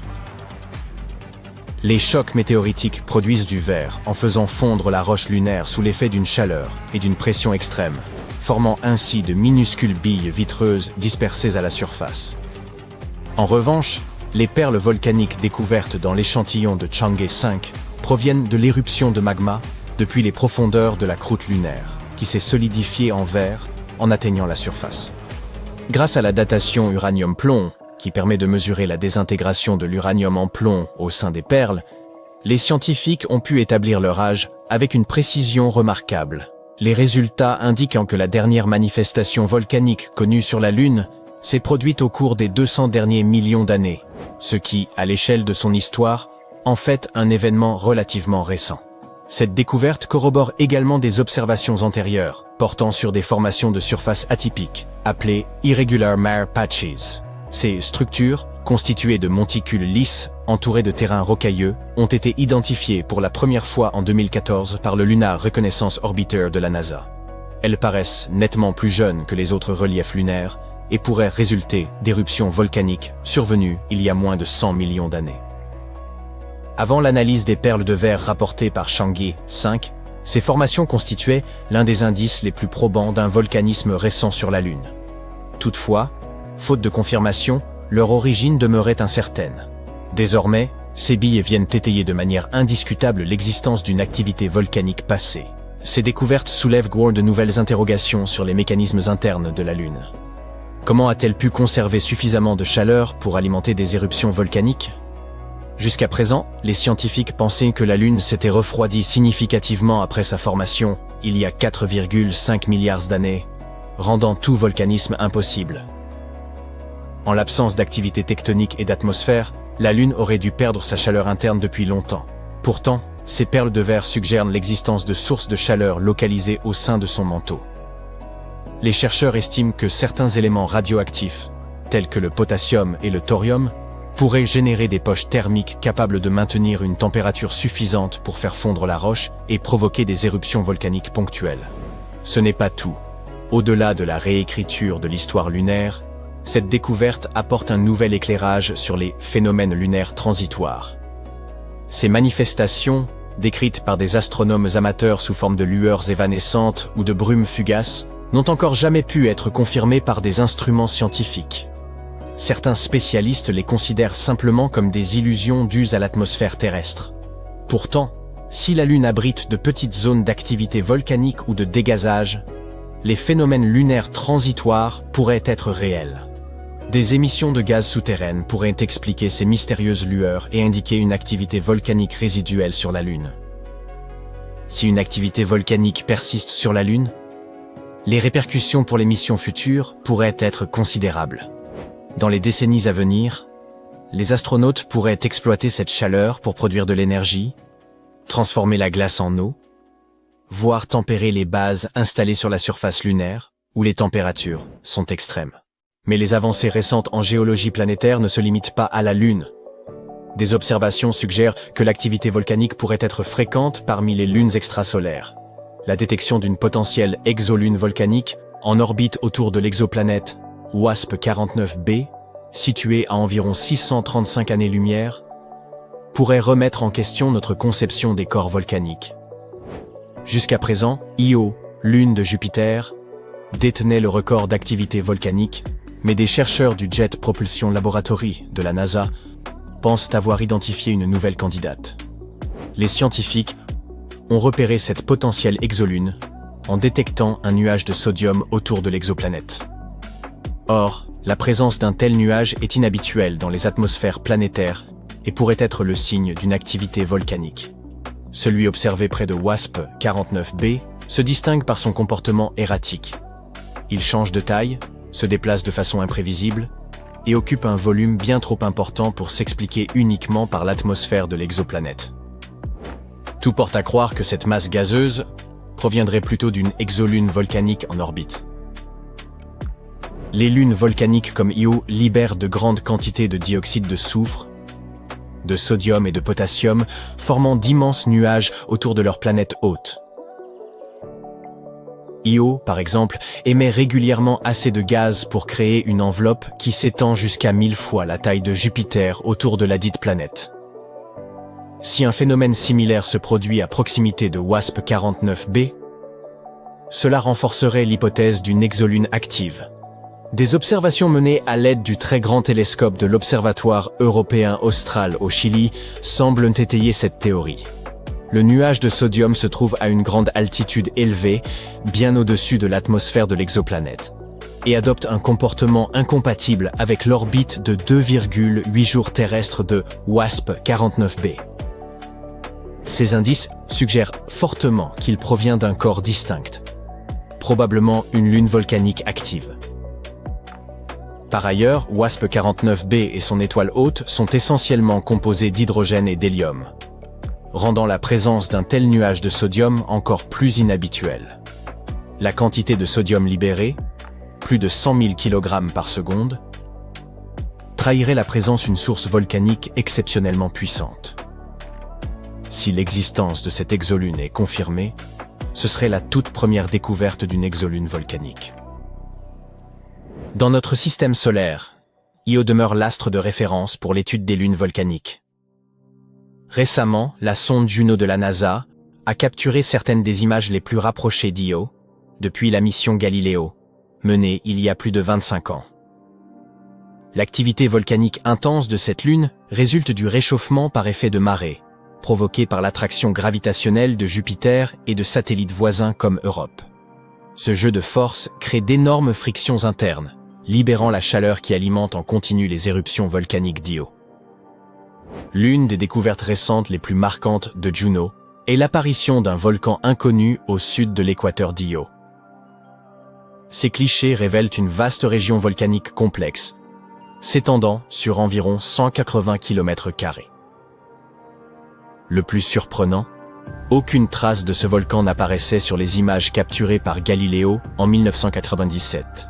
Cette formation s'est développée à proximité du volcan Kanehekili, déjà répertorié. Selon les chercheurs, l'émergence de cette structure illustre l'évolution dynamique de la surface d'Io. La majorité des volcans concentrent dans sa région équatoriale, où les forces de marée exercent leur influence maximale. Les éruptions les plus violentes dégagent d'épais nuages de gaz soufré et donnent naissance à des coulées de lave. Ces phénomènes recouvrent Io de dépôts multicolores, riches en soufre. Une image prise par Junocam à environ 2500 km révèle Io sous un éclairage saisissant, illuminé par la lumière solaire réfléchie par Jupiter, offrant une vue spectaculaire de son paysage volcanique en perpétuelle mutation. Bien que ces observations fournissent de précieux détails, le volcanisme d'Io conserve de nombreux mystères. Les scientifiques s'interrogent notamment sur l'influence du réchauffement par effet de marée sur la structure interne de la Lune et sur l'éventuelle présence d'un océan de magma souterrain. Ils cherchent également à comprendre les mécanismes qui déclenchent les différents types d'éruptions, panache gazeux ou coulée de lave, et la manière dont les gaz volcaniques modèlent la surface et l'atmosphère ténue d'Io. L'étude des lunes volcaniques d'Io à la potentielle exolune de WASP-49b permet de mieux comprendre l'influence des forces de marée sur l'activité volcanique. Sur les lunes glacées comme Europe, ce phénomène maintient des océans liquides sous la surface, offrant un cadre propice à l'émergence de la vie. Sur Io, en revanche, l'absence d'océan transforme ces forces en un puissant moteur volcanique. Si des exolunes volcaniques existent réellement, comme celle qui pourrait orbiter autour de WASP-49b, leur découverte nous aidera peut-être à recenser d'autres corps volcaniques à travers la galaxie. Le temps peut se distendre ou se contracter en fonction de l'endroit où l'on se trouve. Si vous grimpez au sommet d'une très haute montagne, le temps s'écoulera un tout petit peu plus vite que si vous vous trouviez dans une vallée. Ce phénomène est dû à la gravité et à la façon dont elle affecte le temps. Nous le remarquons à peine dans notre vie quotidienne. Mais pour les scientifiques et les agences spatiales qui préparent des missions sur la Lune, ces minuscules différences de temps ont une réelle importance. Nous répondrons à la question « Pourquoi ?», un peu plus tard. À l'heure actuelle, une nouvelle course à l'espace est en cours. De nombreux pays souhaitent établir des bases à long terme sur notre satellite. Avec des êtres humains sur la Lune, il devient crucial de disposer d'un système fiable de mesure du temps. Or, la Lune ne tourne pas à l'heure terrestre. Une journée sur la Lune est légèrement plus rapide qu'une journée sur Terre. La différence est d'environ 56 microsecondes, et elle semble insignifiante. Mais au fil du temps, cette légère différence peut entraîner une accumulation et des problèmes considérables. C'est pourquoi, afin d'assurer le bon déroulement des missions lunaires et d'éviter toute désynchronisation, la NASA et les scientifiques du monde entier relèvent aujourd'hui un défi de taille: créer une toute nouvelle échelle de temps lunaire. La NASA devrait commencer à l'utiliser d'ici 2026. C'est cette même année qu'elle espère renvoyer des astronautes sur la Lune pour la première fois depuis 50 ans. Mais cette nouvelle échelle de temps n'est pas seulement un fuseau horaire lunaire. Il s'agit en fait d'un système complet qui s'adaptera au temps plus rapide de la Lune et assurera la synchronisation avec les systèmes horaires de la Terre. Ce n'est qu'à cette condition que les missions pourront se dérouler sans encombre. Sur Terre, la mesure du temps est déjà étonnamment compliquée. On pourrait croire que le temps est un concept simple. Mais mesurer l'heure avec précision est en fait une science exacte. Surtout si l'on considère à quel point cela affecte notre vie de tous les jours. Ainsi, pour assurer la coordination du temps à l'échelle mondiale, les scientifiques s'appuient sur ce que l'on appelle le temps universel coordonné, ou UTC. Cette norme temporelle mondiale est basée sur des horloges atomiques ultra précises, que les scientifiques ont installées dans des endroits divers à travers le monde. Les horloges atomiques sont intéressantes parce qu'elles mesurent le temps en se basant sur les vibrations constantes des atomes, ce qui les rend extrêmement stables et précises. Elles permettent aux scientifiques de s'assurer que l'heure UTC est la même pour tout le monde, partout. Ces horloges atomiques tiennent également compte du fait que le temps se déplace légèrement plus lentement à mesure que l'on se rapproche du centre de notre planète. Ainsi, les horloges atomiques placées plus près de la surface de la Terre tournent un peu plus lentement en raison de l'attraction gravitationnelle plus forte. Cet effet, expliqué par la théorie de la relativité d'Einstein, est dû au fait que la gravité affecte le temps. En répartissant les horloges atomiques à différentes altitudes, les scientifiques établissent une moyenne de tous les minuscules décalages temporels causés par la gravité. En outre, pour une mesure précise du temps, les scientifiques ajoutent occasionnellement des secondes intercalaires pour tenir compte des petites variations naturelles de la vitesse de rotation de la Terre. Cela paraît très complexe, mais ce processus de synchronisation permet au monde moderne de fonctionner. Après tout, un horaire bien défini est essentiel pour le commerce mondial, la navigation par GPS et les communications par Internet. Mais sur la Lune, le temps fonctionne différemment. Le champ gravitationnel de notre satellite naturel est plus faible que celui de la Terre. Du coup, les horloges tournent un peu plus vite sur la Lune. Cette différence signifie que, sans correction, ces horloges risquent fort de se décaler lentement des horloges terrestres. Cela peut poser de gros problèmes lorsque les astronautes doivent rester en contact étroit avec la Terre ou naviguer sur la surface lunaire. La solution proposée par la NASA, une échelle de temps lunaire. Les scientifiques ne vont pas ajuster les horloges lunaires pour qu'elles correspondent exactement à celles de la Terre. Ils veulent plutôt établir un système unique qui mesure le temps lunaire avec précision, mais qui est également facile à convertir en heures terrestres. Il s'agit en quelque sorte de créer un tout nouveau cadre de référence pour la Lune. Pour faire fonctionner ce système de temps lunaire, la NASA collabore avec ses homologues internationaux, comme l'Agence spatiale européenne. Ensemble, ils ont mis en place le LunaNet. Ce réseau lunaire sera un peu comme l'Internet de la Lune. Il veillera à ce que toutes les horloges lunaires fonctionnent de concert et s'alignent sur l'heure terrestre. Tout comme les horloges atomiques se coordonnent pour déterminer l'heure UTC sur Terre, les horloges lunaires se coordonneront avec le réseau LunaNet. Les scientifiques ont une bonne expérience de la gestion du temps dans l'espace. Les satellites du système de positionnement global, qui orbitent autour de la Terre à environ 20 000 km d'altitude, sont équipés d'horloges atomiques. Ces horloges tournent plus vite que les horloges à la surface de la Terre, car elles sont très éloignées de l'attraction gravitationnelle terrestre. Mais alors, comment la navigation GPS peut-elle rester précise? Eh bien, les scientifiques ont trouvé le moyen de ralentir ces horloges pour qu'elles correspondent à l'heure terrestre. Cette expérience avec les horloges GPS est une excellente base pour ce que les scientifiques cherchent à faire sur la Lune. À certains égards, cela pourrait même être plus facile que de gérer le GPS. Les scientifiques peuvent travailler directement avec les horloges lunaires au lieu de devoir constamment les ajuster pour qu'elles correspondent à l'heure terrestre. En mettant en place une heure lunaire précise, les scientifiques espèrent éviter certaines des complications liées à la gestion des satellites GPS. Et maintenant, voici l'aspect le plus passionnant. Pour que la mesure du temps lunaire devienne une réalité, la NASA et ses partenaires veulent installer des horloges à la fois sur la surface lunaire et sur des satellites en orbite autour de la Lune. Certaines seront des horloges atomiques à longue durée de vie, tandis que d'autres seront des oscillateurs à cristaux, qui offrent une stabilité sur de courtes périodes. Ensemble, ces horloges créeront un réseau sur lequel les scientifiques pourront s'appuyer. Mais les horloges atomiques destinées à l'espace ne sont pas bon marché. Elles peuvent coûter plusieurs millions de dollars chacune. Les oscillateurs à cristaux, eux, sont plus abordables. Mais ils ne restent pas précis sur de très longues périodes. Une fois ces horloges installées, elles fonctionneront ensemble grâce au réseau LunaNet, qui sera le cadre de la NASA pour tout ce qui concerne les réseaux de temps et de données basés sur la Lune.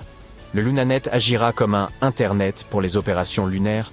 Différentes agences spatiales y contribueront, comme le font les fournisseurs d'accès à Internet sur Terre. Mais il existe une autre série de défis, liés cette fois à la rotation de la Lune.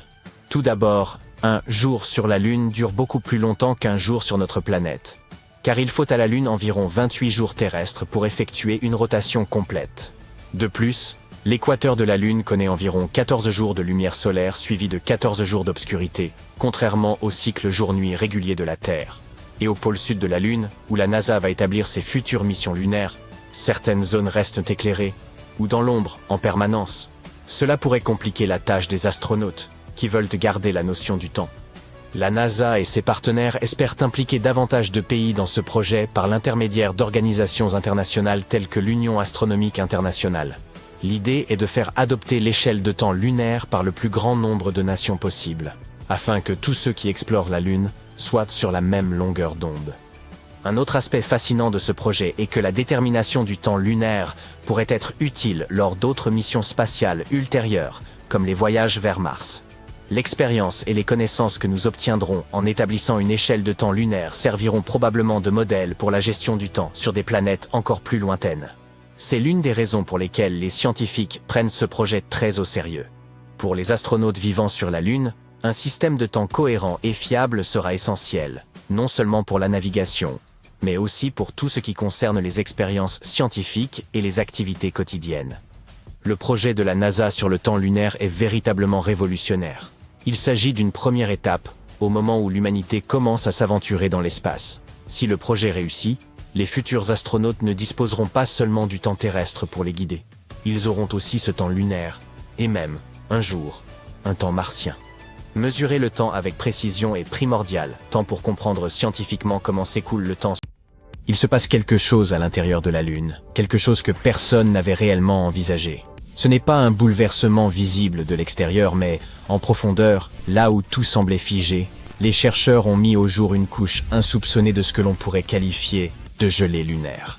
Vous souvenez-vous de vos leçons sur la croûte, le manteau et le noyau? À l'image de la Terre, la Lune possède aussi des couches, une croûte, un manteau et un noyau. Toutefois, celui de la Lune est bien plus réduit que le nôtre. Le noyau terrestre est gigantesque. Il représente près d'un tiers de la masse totale de notre planète. Celui de la Lune n'en constitue qu'un à 2%, et son diamètre n'atteint qu'environ un cinquième de celui de la Lune elle-même. Il est entouré d'un manteau rocheux et rigide. Mais, entre ces deux couches, se dissimule cette mystérieuse couche gélatineuse, bien plus déterminante qu'on ne l'imaginerait. Cette couche est molle et partiellement en fusion, ondulant et se déformant comme les marées de nos océans. Elle s'élève et retombe, s'étire et se déplace comme si elle possédait une vie propre. Son mouvement n'est pas chaotique, mais subtil et régulier. Nous savions depuis longtemps que la Lune influence nos mers et nos océans en provoquant les marées grâce à sa gravité. Mais il s'avère que nous l'influençons aussi en retour. Cet océan gélatineux réagit à la danse gravitationnelle entre la Terre et le Soleil. De plus, cette couche en fusion pourrait être constituée d'ilménite, un minéral particulièrement fascinant. L'ilménite est riche en titane, un métal léger et robuste que nous prisons énormément sur Terre. Le titane intervient partout, des pièces d'avion et des engins spatiaux aux appareils médicaux, jusqu'aux objets du quotidien comme les vélos et les ordinateurs portables, grâce à sa résistance remarquable à la chaleur et à la corrosion. Si la Lune possédait une couche riche en ilménite, ce serait extraordinaire.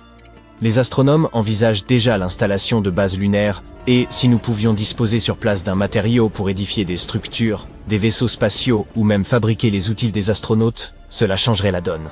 Autrement, il faudrait acheminer tous ces matériaux depuis la Terre, ce qui coûterait extrêmement cher. C'est notre premier signe concret que la Lune n'est pas simplement un rocher froid et monotone. Elle se révèle au contraire dynamique, presque vivante, animée par des forces en mouvement sous sa surface. La NASA a employé des outils particulièrement avancés pour parvenir à cette découverte. Le Gravity Recovery and Interior Laboratory, ainsi que le Lunar Reconnaissance Orbiter. Ces missions spatiales sont conçues pour étudier la Lune, mais elles ne se contentent pas d'en observer la surface comme un simple télescope. Elles mesurent des phénomènes invisibles à l'œil nu, tels que la gravité lunaire et ses variations au fil du temps. Grail a envoyé 2 petits engins spatiaux autour de la Lune, baptisés Ebb et Flow, un choix fort astucieux. L'objectif était qu'ils volent très près l'un de l'autre, afin de mesurer les infimes différences de gravité au cours de leur trajet, comme s'ils percevaient l'attraction invisible de la Lune à divers endroits. Lorsque la gravité était plus forte, ils se rapprochaient, et lorsqu'elle était plus faible, ils s'écartaient. Ces données permettent aux chercheurs de comprendre ce qui se passe à l'intérieur de la Lune, même sans pouvoir s'y rendre physiquement. Et, pour clore la mission, les engins spatiaux ont été délibérément précipités sur la surface lunaire en décembre 2012. Le Lunar Reconnaissance Orbiter diffère légèrement. Il saisit des images extrêmement détaillées de la Lune et recueille de précieuses informations sur sa surface. En réunissant les données de Grail et du LRO, il a été possible d'identifier cette mystérieuse couche gélatineuse. Mais cette découverte bouscule tout ce que nous pensions savoir sur la géologie lunaire. Comment cette couche en fusion est-elle apparue? Depuis quand existe-t-elle? Et, plus fascinant encore, comment a-t-elle pu rester chaude durant des millions d'années? Voilà des questions qui valent véritablement des millions. Le noyau de la Lune produit de la chaleur, tout comme celui de la Terre. Mais il ne suffit pas de dire que la chaleur du noyau la maintient probablement en fusion. D'abord, le noyau lunaire est bien plus petit et bien moins actif que celui de la Terre, ce qui signifie qu'il génère beaucoup moins de chaleur. Ensuite, la Lune est globalement bien plus froide que notre planète, en parlant strictement de température. Avec une surface pouvant descendre jusqu'à 130 degrés, comment cette couche interne pourrait-elle demeurer dans cet état fluide? Cela demeure un mystère. Quoi qu'il en soit, cette substance visqueuse pourrait expliquer bien des phénomènes. Par exemple, les astronomes étudiaient l'origine des séismes lunaires. Ils pensent désormais que ces secousses pourraient être provoquées par cette couche semi-fondue qui se déforme et se déplace sous la surface. Au-delà de la Lune elle-même, cette découverte nous éclaire aussi sur d'autres corps célestes. Si la Lune, que l'on croyait n'être qu'un immense rocher immobile, possède une vie interne aussi dynamique, qu'en est-il des autres planètes, lunes ou astéroïdes? Pourraient-ils eux aussi dissimuler de tels mouvements secrets? Elles nous aident même à mieux comprendre notre propre planète, notamment le fonctionnement des marées et d'autres phénomènes similaires. Les découvertes réalisées sur la Lune sont déjà remarquables. Récemment, d'immenses cavités ont été mises au jour sous sa surface, restées cachées pendant des millions d'années. Depuis plus d'un demi-siècle, les scientifiques soupçonnaient l'existence de tunnels et de grottes souterraines, appelées tubes de lave, car ils se sont formés à partir d'écoulements de lave. Et oui, logique. Il y a des millions d'années, la Lune était particulièrement instable. Elle a connu une activité volcanique notable, entraînant de violentes éruptions. Et lorsqu'un volcan entrait en éruption, la lave s'écoulait à la surface. À mesure que la couche extérieure de la lave se refroidissait et durcissait, elle formait un toit solide de matière sombre. C'est en réalité ce que sont les fameuses taches sombres de la Lune, des restes de lave ancienne. Mais la lave brûlante continue de circuler au centre. Une fois l'éruption achevée et la lave entièrement évacuée, il ne reste qu'un tunnel vide et creux, d'où l'appellation de tube de lave. Sur Terre, on peut en observer à Hawaï ou en Islande, où l'activité volcanique a créé des tunnels souterrains similaires. Le même phénomène s'est produit sur la Lune il y a des milliards d'années, bien que ces tubes soient bien plus impressionnants que les nôtres. En réalité, on pense aujourd'hui que les tubes de lave lunaire comptent parmi les plus vastes et les plus longs de tout le système solaire. L'une de ces cavités a été découverte sous la célèbre mare Tranquillitatis, la même où Apollo 11 s'est posé pour la première fois. Elle descend à une profondeur de près de 100 mètres. Et tous ces réseaux de grottes sont restés dissimulés juste sous la surface, intacts, pendant des millions d'années. Ce n'est que récemment que leur existence a enfin pu être démontrée. Des scientifiques de l'université de Trente, en Italie, les ont identifiés grâce à une technologie radar spécifique et à des méthodes informatiques avancées. Ces techniques permettent de voir sous la surface au moyen d'ondes radar, qui rebondissent et révèlent des indices sur ce qui se cache en dessous. En analysant la manière dont ces ondes étaient réfléchies, les chercheurs ont pu déterminer la forme et la taille de ces grottes dissimulées. L'aspect le plus remarquable est que nous pourrions y installer nos futures bases lunaires. Ces grottes offrent une protection naturelle contre les radiations, les vents violents et les météorites. La NASA a même trouvé des indices montrant que certaines d'entre elles maintiennent une température stable d'environ 17 degrés, ce qui constitue un confort presque inimaginable pour la Lune. Et en plus, il pourrait même y subsister de l'eau. Les humains pourraient donc s'abriter dans ces tunnels et y édifier de véritables colonies. Et je devine votre pensée. Ces grottes pourraient-elles dissimuler d'étranges monstres lunaires? Certes, elles offrent un formidable potentiel d'exploration et la possibilité de découvertes fascinantes. Mais, même si nous y trouvions une petite forme de vie ou quelques organismes microbiens, il y a environ 99% de chances qu'aucun véritable monstre n'existe là-dessous. De telles conditions rendraient son développement pratiquement impossible. Cela ferait toutefois un excellent film d'horreur. Les chercheurs souhaitent d'abord envoyer des robots ou des drones afin d'explorer ces tunnels et vérifier qu'ils soient suffisamment sûrs pour l'homme. Et les États-Unis ne sont pas seuls dans cette entreprise. La Chine étudie elle aussi la possibilité d'exploiter ces grottes lunaires pour y établir de futures bases. Preuve que la course à l'exploration et à l'implantation lunaire, la Lune rouille, et il y a de fortes chances que ce soit à cause de la Terre. Vous vous dites peut-être qu'avec une distance de plus de 380 000 km, il est peu probable que ces deux objets s'influencent ainsi directement. Mais ils ont bien un lien particulier. La Lune affecte également notre planète, et vous pouvez le constater en observant les marées océaniques. Lorsque la Terre tourne, la force gravitationnelle de la Lune attire l'eau du côté dont elle est le plus proche. Cela crée un renflement. Au même moment, un autre renflement se forme du côté opposé, car notre planète est en rotation, ce qui provoque une force centrifuge. La planète continue de tourner sous ces renflements, ce qui explique pourquoi nous avons 2 marées basses et 2 marées hautes chaque jour.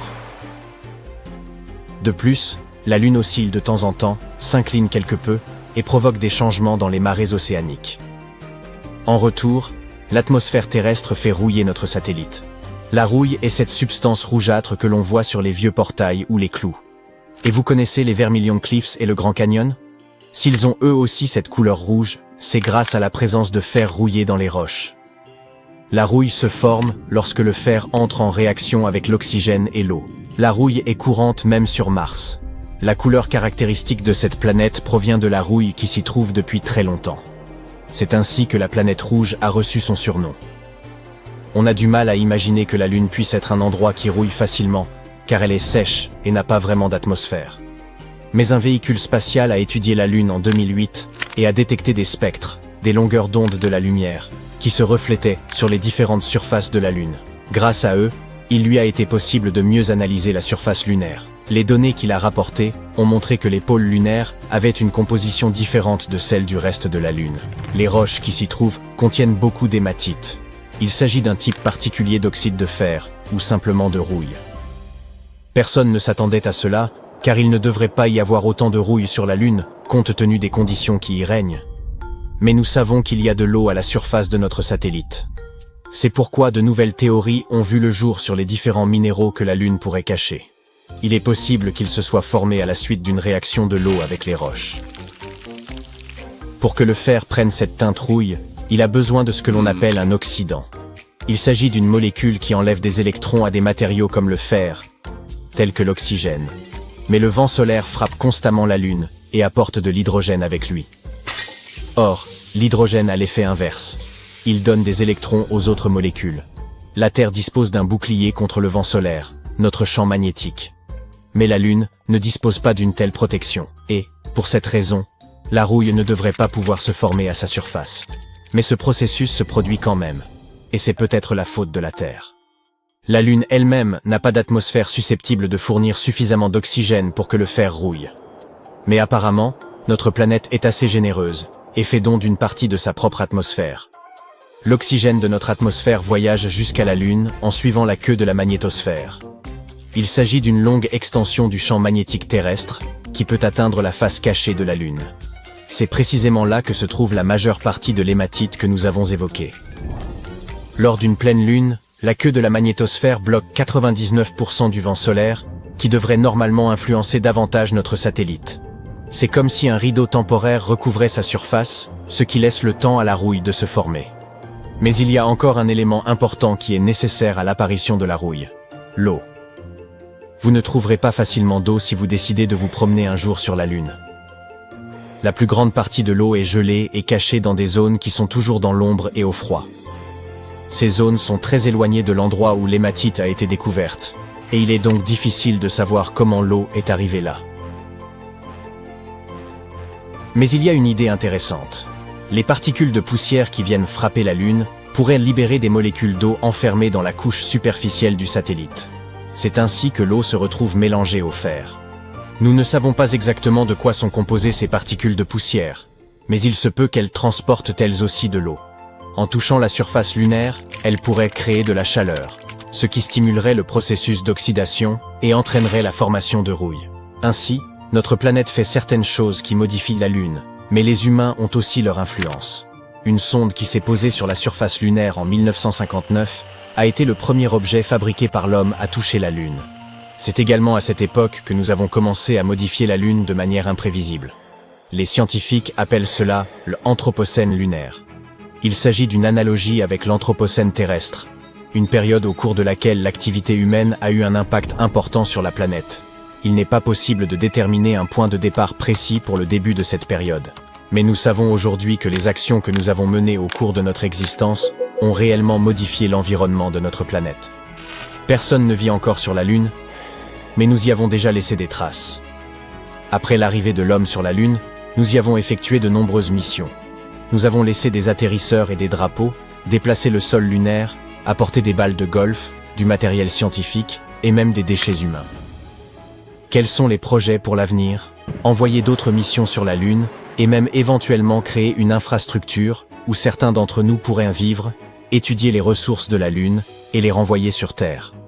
C'est pourquoi il est important de parler de l'Anthropocène lunaire pour nous rappeler que nous devons être responsables et prendre soin de notre héritage.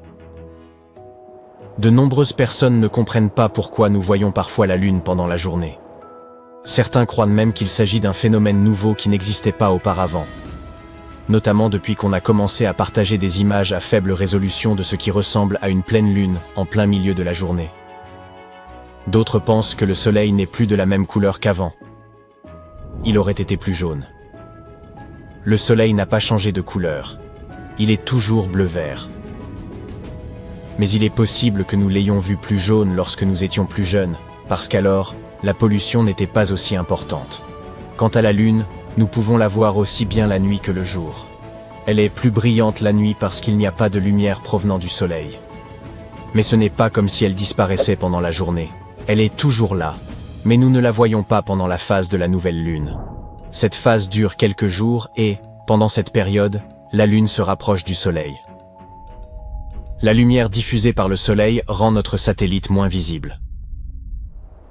En ce qui concerne les phases de la Lune, elles sont faciles à reconnaître si vous savez y prêter attention. Tout d'abord, il y a la lune noire, qui peut avoir plusieurs significations. Selon l'une des définitions, elle se produit lorsqu'il y a 2 nouvelles lunes en un mois. Une autre affirme que la lune noire survient lorsqu'il n'y a pas de nouvelle lune dans le mois, et cela n'arrive qu'en février. La lune bleue n'est pas désignée ainsi en raison de sa couleur. Il s'agit de la 3e pleine lune d'une saison qui en compte 4. Une superlune se produit lorsqu'une pleine lune coïncide avec le moment où la Lune s'approche le plus de la Terre sur son orbite elliptique. C'est pourquoi elle paraît plus grosse que d'habitude. Parfois, vous pouvez lever les yeux vers le ciel nocturne et apercevoir une sphère rouge inquiétante. Il ne s'agit pas d'un signe annonciateur de la fin du monde ou de la présence de loups-garous. Mais c'est vrai, la lune de sang est une bonne source d'inspiration pour ce genre d'histoire. En réalité, il s'agit simplement d'un événement astronomique au cours duquel notre planète projette une ombre rougeâtre sur la Lune. Cela se produit lorsque la Terre s'interpose entre la Lune et le Soleil, ce que l'on appelle une éclipse lunaire totale. Le petit compagnon de la Terre capte une partie de la lumière rouge provenant de notre atmosphère.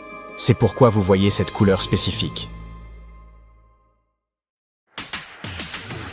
Bientôt, nous pourrions commencer à construire des tas de choses sur la Lune. En effet, la mission lunaire indienne, Chandrayaan-3, a récemment détecté du soufre près du pôle sud de notre satellite naturel. Cet élément chimique pourra se révéler très utile lorsque nous débuterons nos travaux d'infrastructure sur l'astre de la nuit. C'est la première fois que nous découvrons cet élément chimique très prisé sur la Lune. Sur Terre, on le trouve principalement près des volcans. Son apparition sur la Lune en dit long sur l'histoire volcanique du satellite et sur ses conditions atmosphériques passées.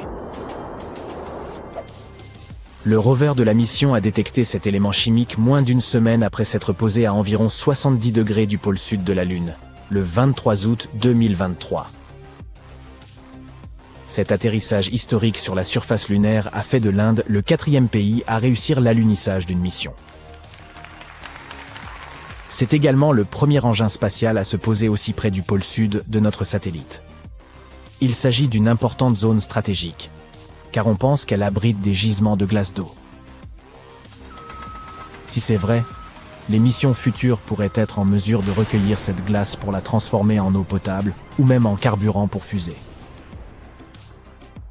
Pendant 2 semaines, l'atterrisseur a collecté des données, principalement axées sur l'analyse du sol lunaire et de son atmosphère extrêmement ténue. Pendant ce temps, le rover solaire Pragyan a commencé sa quête d'eau gelée sur la Lune. Quant à l'atterrisseur, il a réalisé un nouvel exploit le 3 septembre. L'engin spatial a allumé ses moteurs et s'est élevé d'environ 41 cm dans les airs. Il a ensuite fait un petit saut pour atterrir à une quarantaine de centimètres de sa position initiale. Il s'agit vraiment d'une prouesse. Il est essentiel pour les futures missions de pouvoir relancer un atterrisseur à la surface de la Lune. Cela montre qu'il sera possible de renvoyer sur Terre, et en toute sécurité, des échantillons de sol et des astronautes après une mission lunaire. En septembre, la sonde indienne a été mise en veille. La nuit lunaire de 14 jours approchait, et la sonde n'était pas conçue pour collecter des données scientifiques durant cette période. À ce jour, plusieurs résultats majeurs de la mission nous ont été communiqués. L'un d'entre eux concerne la mesure de la température de la couche supérieure de la Lune à différentes profondeurs. Curieusement, la surface du satellite dans cette région s'est révélée plus chaude que prévu. On pensait que la température pouvait se situer entre 20 et 30 degrés Celsius à la surface. Or, elle avoisinait les 70 degrés. Une vraie surprise. L'autre découverte concerne la présence de plusieurs éléments chimiques, dont l'oxygène. Par ailleurs, les données reçues confirment la présence d'aluminium, de calcium, de fer, de titane, de silicium et d'autres éléments chimiques sur la surface lunaire près du pôle sud. Le rover a également utilisé des instruments spéciaux conçus pour mesurer les tremblements et les grondements souterrains afin de déterminer l'activité sismique. Et cela nous ramène au soufre détecté grâce au spectroscope du rover. Les scientifiques cherchent actuellement à savoir si cet élément s'est formé à la surface de manière naturelle ou s'il est le résultat d'une activité volcanique ou d'une collision avec un météore. Une autre trouvaille étonnante sur la Lune. Une pierre. Il s'agit peut-être de la plus ancienne roche terrestre jamais découverte. Cet éclat de 2 cm de large trouvé au milieu d'une grande quantité de roches ramenées sur notre planète par les astronautes de la mission Apollo pourrait s'avérer être un fragment de la Terre vieux de 4 milliards d'années.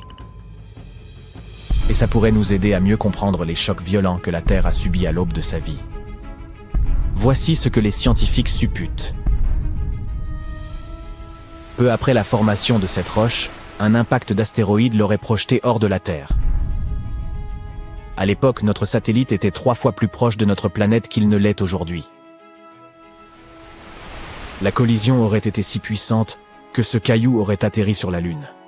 Plus tard, ce fragment aurait été englouti dans une brèche lunaire, une sorte de roche hétérogène. Finalement, la roche a été ramenée sur Terre par les astronautes d'Apollo 14. Nous avions déjà trouvé des météorites provenant de Mars et de la Lune, mais c'était la première fois qu'une roche provenant de la Lune s'avérait être une météorite terrestre. Les scientifiques ont également découvert que la roche s'était formée dans un environnement riche en eau, à une température et une pression correspondant à celle qui règne à environ 19 km sous la surface de notre planète. En 2019, la mission chinoise Chang'e 4 est entrée dans l'histoire en se posant sur la face cachée de la Lune. Le rover de cette mission a permis aux chercheurs de visualiser les structures enfouies sous la surface du satellite, révélant des milliards d'années d'histoire lunaire. Le rover Yutu-2 a fait cette découverte grâce à son radar à pénétration lunaire. Il a obtenu des images en profondeur et réalisé une échographie des structures cachées sous la surface de la Lune. Il s'est avéré que ces structures se trouvaient à une profondeur de près de 300 mètres. Les recherches suggèrent que les 40 premiers mètres sous la surface sont constitués de couches de poussière, de terre et de roches. Les instruments utilisés ont également découvert un cratère caché qui a dû se former après qu'un objet de grande taille a percuté la surface de la Lune.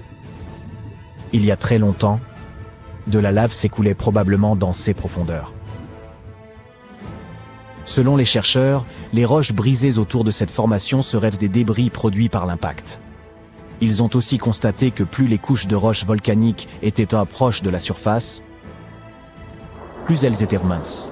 Une telle variation dans l'épaisseur des coulées indiquerait une diminution du nombre et de l'ampleur des éruptions au fil du temps. Ainsi, l'activité volcanique aurait progressivement diminué depuis la formation de la Lune il y a environ 4,5 milliards d'années. Sur la face cachée de la Lune se trouve l'un des plus grands et des plus anciens cratères d'impact de notre système solaire, le bassin pôle Sud-Aitken. Hélas, depuis la Terre, on ne peut voir que son bord extérieur, qui ressemble à une immense chaîne de montagnes. Il s'agit d'une énorme cavité de 13 km de profondeur, qui s'étend sur plus de 2500 km de diamètre et couvre un quart de la surface de la Lune. Les astronomes sont certains que ce cratère est apparu lors de la collision d'un astéroïde avec la Lune, il y a environ 4 milliards d'années. Et maintenant, regardez ce gigantesque morceau de métal. Il fait 4 fois la taille du Connecticut. Quant à son poids, exprimé en livres, il est suffisant de savoir qu'il comporte 18 zéros. Cette masse mystérieuse est cachée à environ 290 km sous la surface de la Lune, quelque part au milieu du bassin pôle Sud-Aitken. Elle a été découverte lors de la collecte de données effectuée par la mission GRAIL, ou Gravity Recovery and Interior Laboratory, de la NASA. En examinant ces informations, les scientifiques ont remarqué qu'à un endroit de la surface de la Lune, il y avait un étrange changement de gravité. Après avoir étudié ce phénomène, ils ont conclu que quelque chose de mystérieux devait peser sur le fond du bassin. Jusqu'à présent, les chercheurs n'ont pas trouvé l'origine de ce bloc étrange. Mais il existe plusieurs théories. Selon l'une d'entre elles, il s'agirait d'un morceau d'oxyde dense, apparu lorsque la Lune commençait à se former. À cette époque, le satellite était encore recouvert d'océans de magma, et le morceau pourrait s'être formé au dernier stade de son refroidissement. Cependant, la plupart des scientifiques soutiennent une autre théorie. Cette masse étrange serait en réalité un morceau de l'astéroïde géant qui a jadis créé le bassin pôle Sud-Aitken. Cette masse étant métallique, il s'agit probablement du noyau de fer et de nickel de l'astéroïde. Il n'y a pas si longtemps, des astronomes ont reçu des données topographiques et ont découvert une grotte immense sous la surface de notre satellite. Il pourrait s'agir du résultat d'une activité volcanique intense datant de plus de 3 milliards d'années. Les coulées de lave ont durci, créant une croûte épaisse et dure à l'extérieur.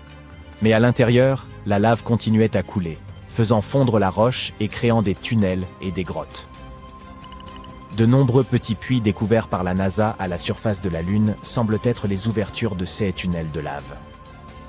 Si cette théorie est confirmée, ces tunnels souterrains pourraient non seulement être très pratiques pour les futures missions spatiales habitées, mais aussi constituer des réserves d'eau d'une importance vitale pour les astronautes. Notre projet d'exploration lunaire a vu le jour en 1969. Bien entendu, des obstacles ont émaillé notre parcours, mais les astronomes demeurent convaincus que nous retournerons bientôt sur la Lune, mieux équipés en termes de savoir et de technologie. Toutefois, une méthode vieille de 8 siècles pourrait s'avérer plus précieuse que les technologies GPS les plus avancées ou les fusées les plus performantes. On la désigne sous le nom de sphère de Fibonacci. Ce concept, mis en lumière par des chercheurs d'une université hongroise, pourrait offrir une nouvelle perspective sur la rotation lunaire et sur l'aplatissement de la Lune lorsqu'elle orbite autour de la Terre. Contrairement à l'image populaire d'astres parfaitement sphériques flottant dans l'espace, notre planète et son satellite ressemblent davantage à des ballons de football légèrement dégonflés, en raison des forces gravitationnelles, de leur rotation et des marées. Les systèmes GPS terrestres sont déjà adaptés à ces formes imparfaites, notre planète étant légèrement aplatie au pôle. De la même manière, si nous envisageons de concevoir un système de cartographie pour la Lune, il nous faut prendre en compte sa configuration spécifique, connue sous le nom de sélénoïde, l'équivalent lunaire du géoïde terrestre selon les scientifiques. Étant donné que la Lune est moins comprimée que notre planète, les chercheurs ont longtemps simplifié leur modèle en considérant le satellite comme une sphère parfaite. Cependant, avec l'avènement de projets ambitieux dans les prochaines décennies et la possibilité de missions humaines sur la Lune, une précision accrue s'impose. Les scientifiques insistent désormais sur l'importance de collecter des données précises afin de produire une représentation fidèle de la Lune. C'est ici que la sphère de Fibonacci entre en jeu. Cette méthode, utilisée par les mathématiciens pour répartir uniformément des points sur une sphère, a récemment permis de cartographier environ 100 000 zones lunaires à partir des données recueillies par la NASA. Les résultats obtenus ont été déterminants pour affiner notre compréhension de la forme lunaire. Ainsi, il a été établi que les pôles lunaires étaient plus proches du centre que l'équateur de près d'un demi-kilomètre. Ce détail, bien que subtil, pourrait faire une grande différence. En ajustant les logiciels GPS en conséquence avant de poser pied sur la Lune, nous pourrions éviter bien des déconvenues. Un tel niveau de calcul, inégalé depuis les années 60, renforce la préparation des scientifiques pour relever les défis des prochaines missions spatiales, car il a déjà fait ses preuves ici sur Terre. Ce n'est pas la première fois que les découvertes de Fibonacci sont mises à profit pour concevoir des solutions ingénieuses. Elles ont également trouvé des applications dans des domaines tels que la finance, l'agriculture et l'informatique. Mais d'où tout cela provient-il? Selon la légende, le mathématicien italien Fibonacci ne s'intéressait pas particulièrement aux suites mathématiques à l'origine, mais plutôt aux lapins. C'est ainsi qu'il a imaginé une énigme fascinante. Il s'est demandé ce qui se passerait si l'on plaçait un couple de lapins dans un espace donné pendant un an, tout en fixant certaines règles théoriques. Premièrement, chaque couple de lapins se compose d'un mâle et d'une femelle, et ces derniers peuvent recommencer à se reproduire après seulement un mois. Chaque mois, chaque couple donne naissance à une nouvelle paire de lapins. Enfin, tous les lapins sont supposés immortels pendant cette période d'un an. En réalisant les calculs, Fibonacci a obtenu cette série de nombres.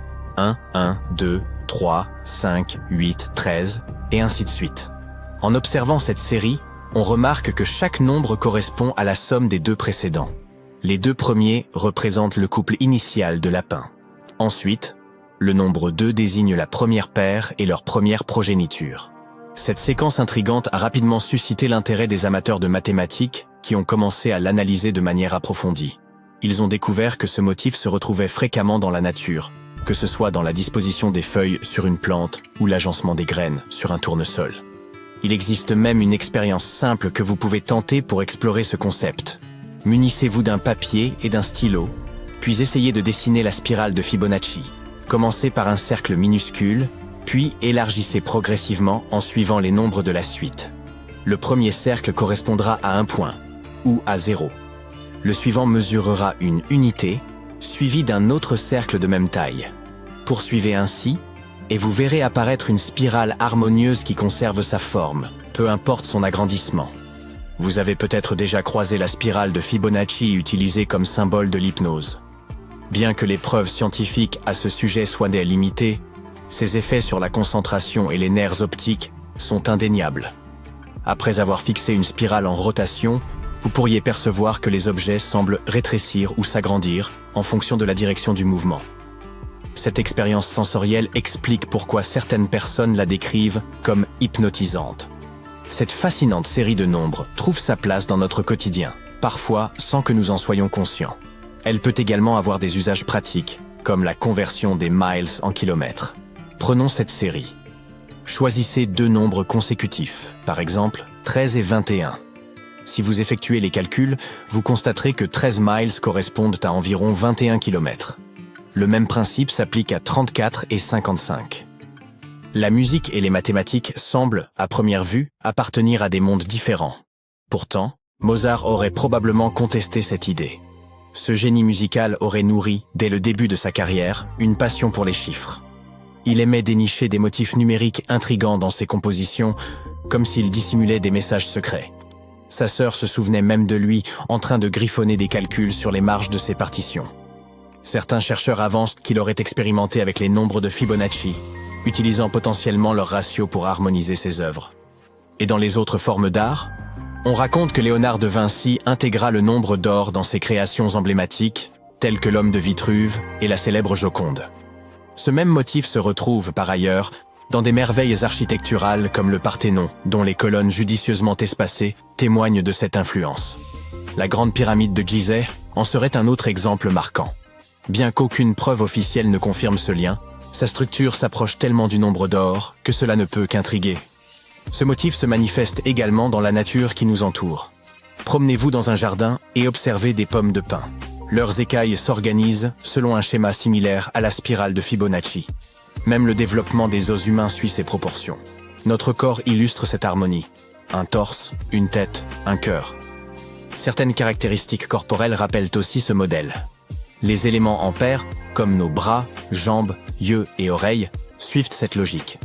Et pour le nombre 3, pensez à la structure de nos mains, divisée en 3 sections. Le poignet, la paume et les doigts, eux-mêmes segmentés en 3. D'ailleurs, la longueur des os de nos doigts respecte également ce ratio. Cette conception facilite leur mouvement, particulièrement lorsqu'il s'agit de saisir des objets. La suite de Fibonacci se retrouve dans la courbure des vagues océaniques et la manière dont les rivières se divisent et s'écoulent. Les phénomènes météorologiques ne font pas exception. Certains tourbillons et ouragans adoptant une formation et une propagation qui rappellent la spirale de Fibonacci. En élargissant notre perspective, on découvre que ces spirales ne se limitent pas à la Terre. Elles sont omniprésentes dans l'univers et ce n'est pas un hasard. La majorité des galaxies, y compris notre Voie lactée, prennent la forme de spirales. Voici pourquoi. Dans une galaxie jeune, les étoiles n'apparaissent généralement pas toutes simultanément. Certaines se forment plus rapidement, tandis que d'autres mettent plus de temps. Cette variation influence la gravité, qui agit différemment selon les zones et fait tourner la jeune galaxie comme un disque. Ce mouvement, combiné à des différences de gravité, étire la galaxie pour créer ses bras spiraux. À l'inverse, si toutes les étoiles apparaissent en d'un coup, la gravité tend à écraser